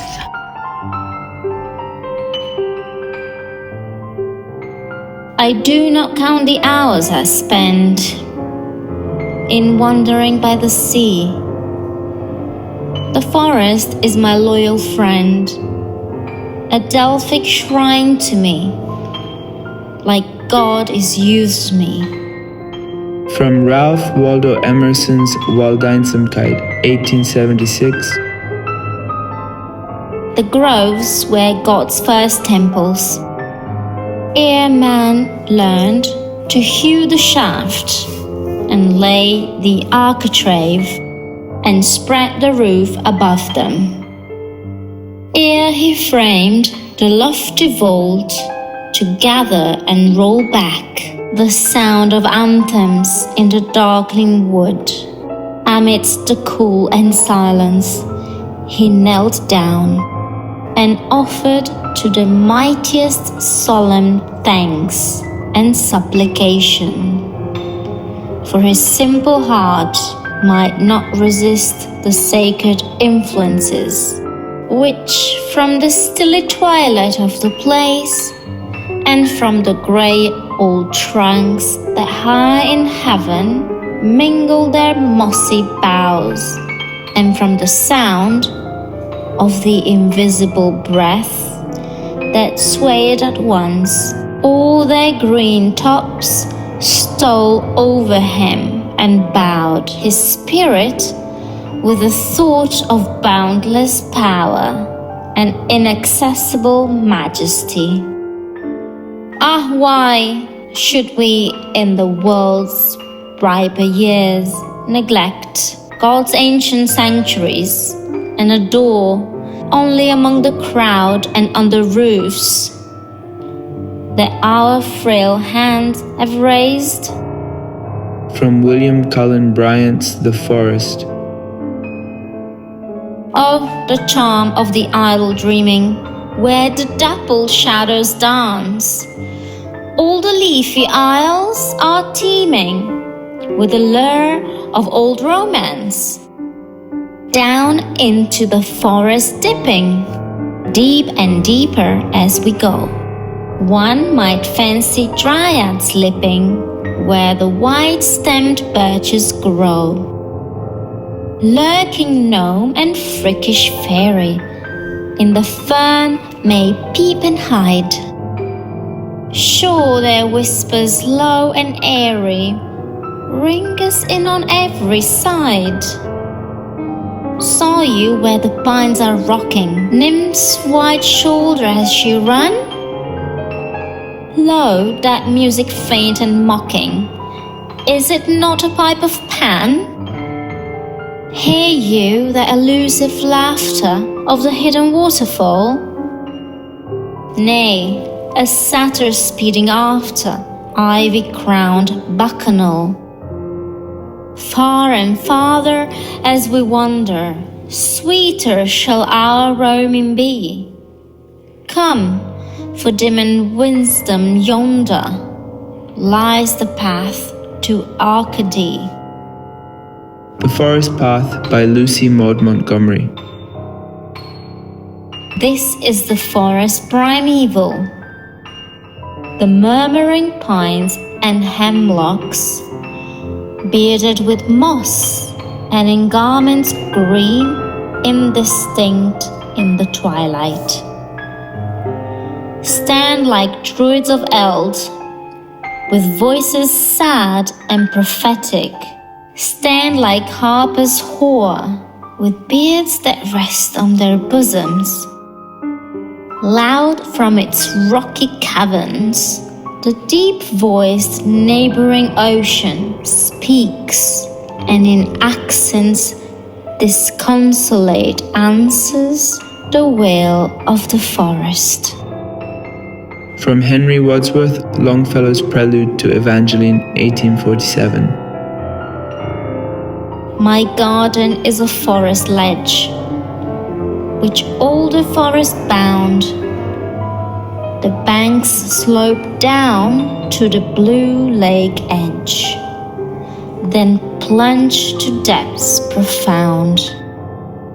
Hither hasted in old-time Jove, and every god, none did refuse. And be sure at last came love, and after love, the muse. Aeolian harps in the pine ring with the song of the fates.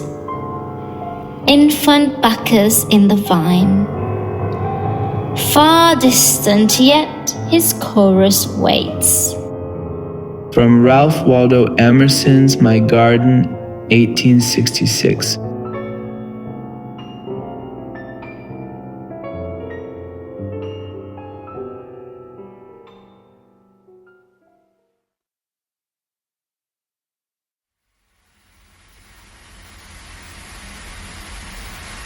Dialogue number 4.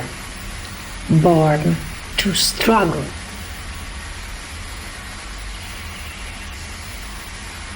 Allow me a somewhat provocative question, because it's an important discussion in my opinion. Why does one have to make this effort when one would have so many other things that are easier, more engaging, simpler to indulge in, and which would emotionally involve him or involve them more? Well, this is also true in literature, in poetry. People reject poetry because in poetry, especially for certain poetry, they have to work hard to understand. So why do you think this is worth it? In the end, is it rewarding to work hard, to conquer a world that at first seems to reject you, and that it would be easier for you to reject?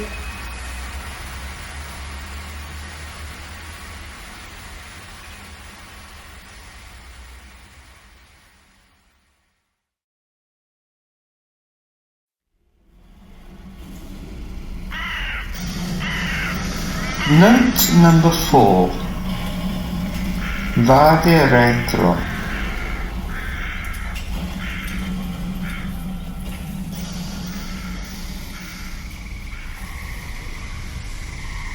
We would like to recall here what is narrated in The Magic Flute by Manuel Chieregato, both because it will help us to better understand the meaning of the answer to this question, and because it will create a bridge between this moment of the interview and the one in which we have already had the opportunity to remember some traits of the mythological figure of Isis. When Tamino arrives in front of the three temples, respectively consecrated to nature, reason, and wisdom, he is rejected by their priests. They're calling, "Go back here as well." Together with Pamina, he will then have to overcome all the pitfalls of the tests, perhaps even with the help of the magic flute, if he wants to finally be welcomed with her into the world of wisdom.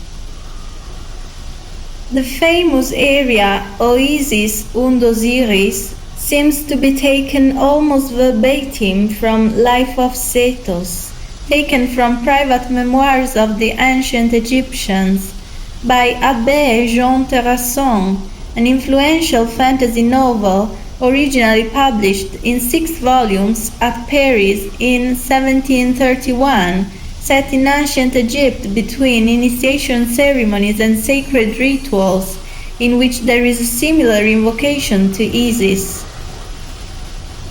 That "go to the grave" should therefore be understood in a figurative sense, as failure of the tests, given that the author of Sethos himself suggests it.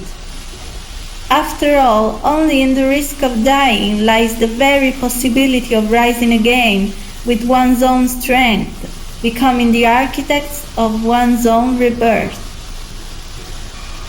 O Isis and Osiris, bestow the spirit of wisdom on this young couple. You who guide the wanderer's steps, strengthen them with patience in danger. Let them see the fruits of trial, yet if they should go to their graves, then reward the bold course of virtue, receive them into your abode.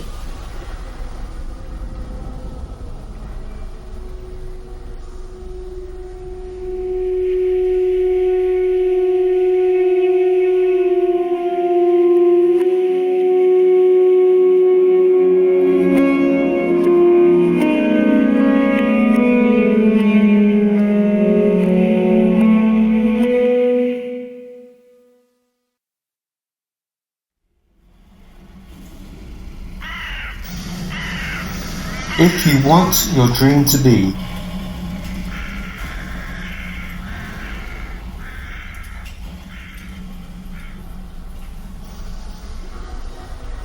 The phoenix dies and then is born again when it approaches its 500th year. On herb or grain it feeds not in its life, but only on tears of incense and amomum, and nard and mire are its last winning sheet. And as he is who falls, and knows not how, by force of demons who to hurt down drag him, or other opulations that binds man, when he arises and around him looks, wholly bewildered by the mighty anguish which he has suffered, and in looking sighs, such was that sinner after he had risen. This sad and tyrannical era, which has profoundly transformed the young people, which has touched them in their innermost being, which has offered them other feelings and cultural models, other ways of thinking and living, within the framework of a regulation that has stolen and changed their soul, which better than any other dictatorship has perfectly realized the arrogance of power, has not yet resigned itself to dying, but rather launches its most ferocious and destructive attacks. Emo, ergo sum. This moribund and criminal civilization, which sociologists have too good-naturedly called the consumer society, whose supreme value is the right obligation to seek instant and perpetual happiness, which derives not so much from the satisfaction of desires as from their quantity and intensity, is slow to die. And yet, writes Zygmunt Bauman in his 2007 book, Consuming Life, compared to our ancestors, we are not happier, but more alienated, isolated, often oppressed, drained by frenetic and empty lives, forced to take part in a grotesque competition for visibility and status, gripped by the sense of impotence in a society that lives for consumption and transforms everything into commodity. Nonetheless, we are not tired of playing the game and do not rebel, nor do we feel any impulse to do so, just like the victims of the 120 Days of Sodom in the amazing cinematic reinterpretation written and directed by Pierpaolo Pasolini.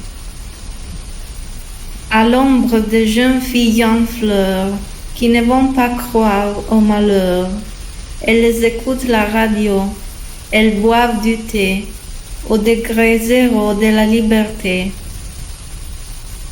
Elles ne savent pas que la bourgeoisie n'a jamais hésité même à tuer ses fils.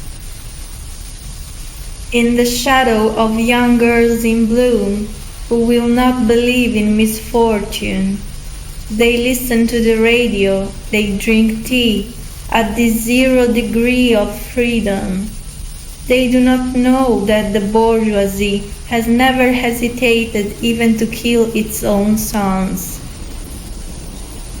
The men of the peasant world did not live in a golden age, but the age of bread. That is, they were consumers of extremely necessary goods, and perhaps it was this that made their poor and precarious life extremely necessary, while it is certain that superfluous goods make life superfluous. Post fata resurgo. Of that world, which we do not believe lost, but only eclipsed and ready to rise again from its ashes at any moment, we want to remember some proverbs, in which we see exactly reflected our way of understanding that great value, which is the striving, next to the quotation of some phrases of great men, that the great striving made such. Glory does not come without effort. Whoever flees from fatigue flees from lack. He who avoids toil does not build a 3-story house. Whoever does not want to work hard should not be born into this world. Whoever does not want to work hard, the soil produces nettles for him. Work hard and you will become wise. Habit relieves fatigue. Effort is the mother of knowledge. Fatigue generates science, as idleness generates dementia. Fatigue makes you hungry. Effort promises the reward. Perseverance offers it. Livy, toil and pleasure, dissimilar in nature, are nevertheless united by a certain natural bond. Isaac of Nineveh, bodily labors unaccompanied by purity of mind are like a barren womb and withered breasts, for they cannot bring a man to the knowledge of God. Leonardo da Vinci, God sells us all things at the price of labor.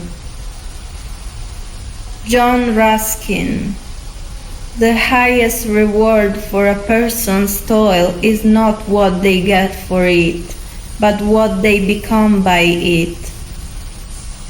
Khalil Gibran, to love life through labor is to be intimate with life's inmost secret. Charles Bukowski, a man was born to struggle for every inch of ground, born to struggle, born to die. Donovan, heartfelt work grows purely, day by day, stone by stone, build your secret slowly. Haruki Murakami, precisely in the enormous and courageous effort to overcome fatigue we can experience, at least for an instant, the authentic sensation of living. Pietro Mennea, effort is never wasted, you suffer but you dream. Dan Brown, if something didn't cost you any effort, it means you did it badly.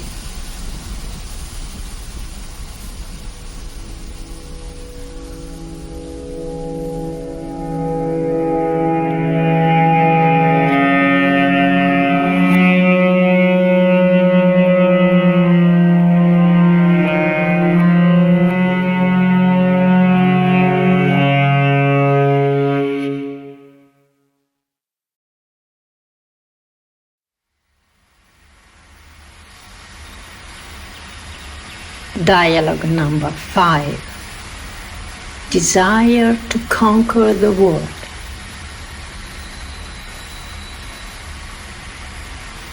You answer yourself in the last part of your question, because it means conquering a world. It is not that the other allows itself to be conquered so easily. Conquest is never an easy thing. It takes commitment, effort, risk. If you want to give yourself an opportunity, you have to take a risk. But what is the gratification that you get in return? All things considered, when you have achieved this something, how did you get enriched by it? I will ask you this question in a personal way. What enrichment have you got from it? I certainly know myself more and more, and I think this can be applied universally. The more things we know, the more we know ourselves. I do not think it is just a sum of many things that can be learned. I believe that everything is connected. We are not so many balls isolated from each other inside a pinball machine. I believe that there is no substantial separation between you and me, even if we are talking through the internet and other means, and neither between us and the last of the celestial bodies present in this universe. Despite the space that can separate us, separation in space and time is never an effective separation. You study a poem, you know it, you learn it by heart, you enter that world, that treasure chest, but it is not that you have acquired a foreign body, it is something that you are part of anyway. When we say our own cultural heritage, our tradition, our customs, we say this: it is knowledge of a collective memory. One of the topics I wanted to talk about with you is the hule amorphous, the amorphous matter, which is not only the common substrate of every entity, but also what actively intervenes so that the identification of one entity from another occurs. All entities are distinct from each other, but are united by the same matter, which drove them to differentiation. This is, if anything, the answer to your question. However differentiated, I, you, Mallarmé, Dante Alighieri, the Divine Comedy, Oratorio, Bert Cristal, etc. At the base, the substratum is always the same hule amorphous, that formless matter, which has taken on distinct forms in these various works, people, planets, etc. Then, honestly, I also find it a great way to get out of the cycle of rebirth, from samsara. But if one likes to always come back here, go ahead. I honestly do not. One of the reasons why I like to engage in knowledge, in culture, is also because I would like to get out of it.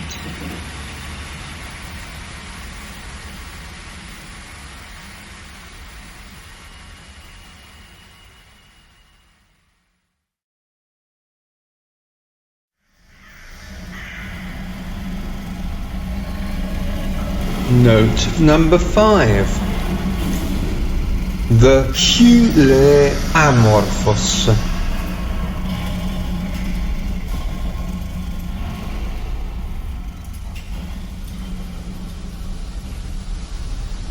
On the philosophical concept of hule amorphous, we will now limit ourselves to noting down some visions that are contrasting with each other, but which, within the Gardens project, enter into dialogue. First of all, that of Rei Shlomo ben Yehuda ibn Gabirol, also known as Avisbron, who in his Fons Vitae outlines a concept of matter similar to that of possibility, and that of the aforementioned tales of Miletus that claimed that the first principle of all things is water. Then that of Pythagoras of Samos, a mathematician, mystic, and scientist, which taught that number, rather than matter, constitutes the true nature of things. And finally that of Heraclitus, which held that all is flux, and therefore there is no need for or possibility of matter.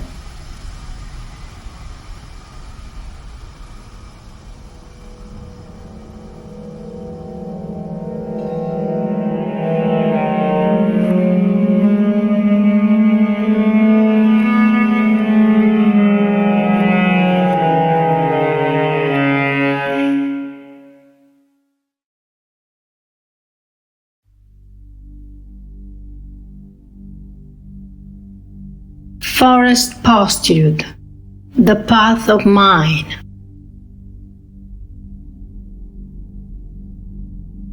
Talk of mysteries. Think of our life in nature, daily to be shown matter, to come in contact with it, rocks trees, wind on our cheeks. The solid earth, the actual word, the common sense. Contact, contact. Who are we? Where are we? From Henry David Thoreau's The Maine Woods, 1848. What heaven has conferred is called the nature. In accordance with this nature is called the path of duty.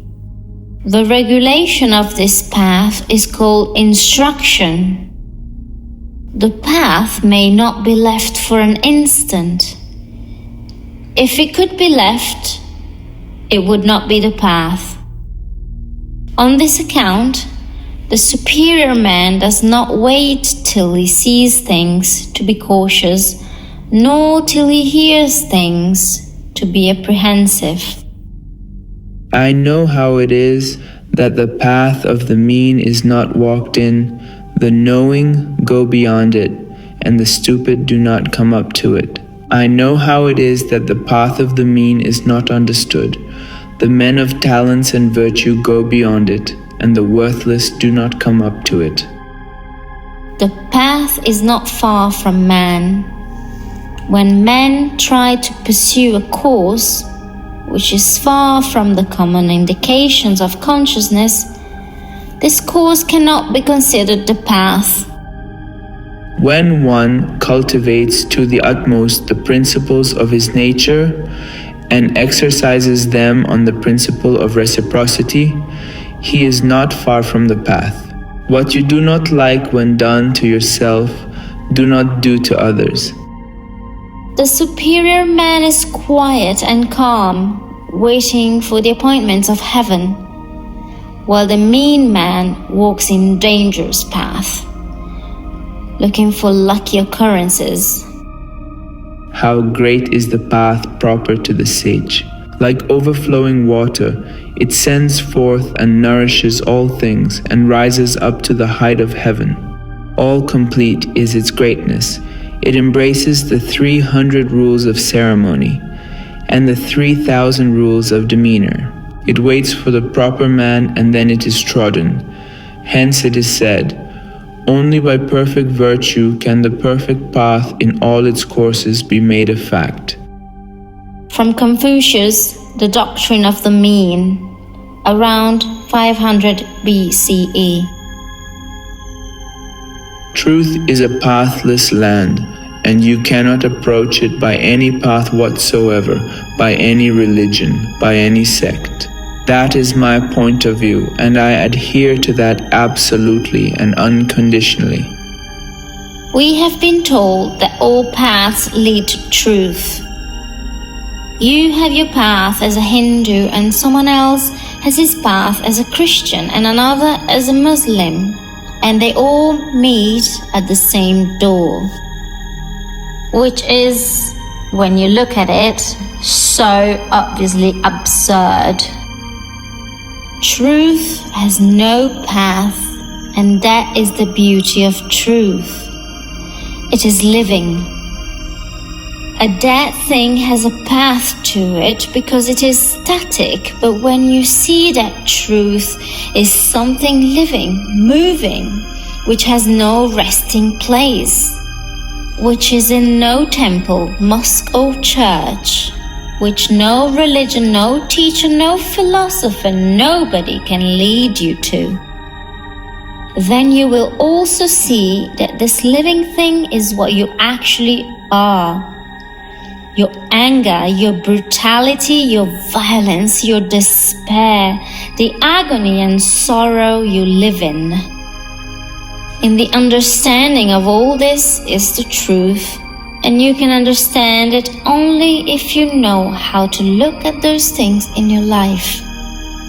And you cannot look through an ideology, through a screen of words, through hopes and fears. From Jiddu Krishnamurti's Oman, the Netherlands, 1929, and Freedom from the Known, 1969.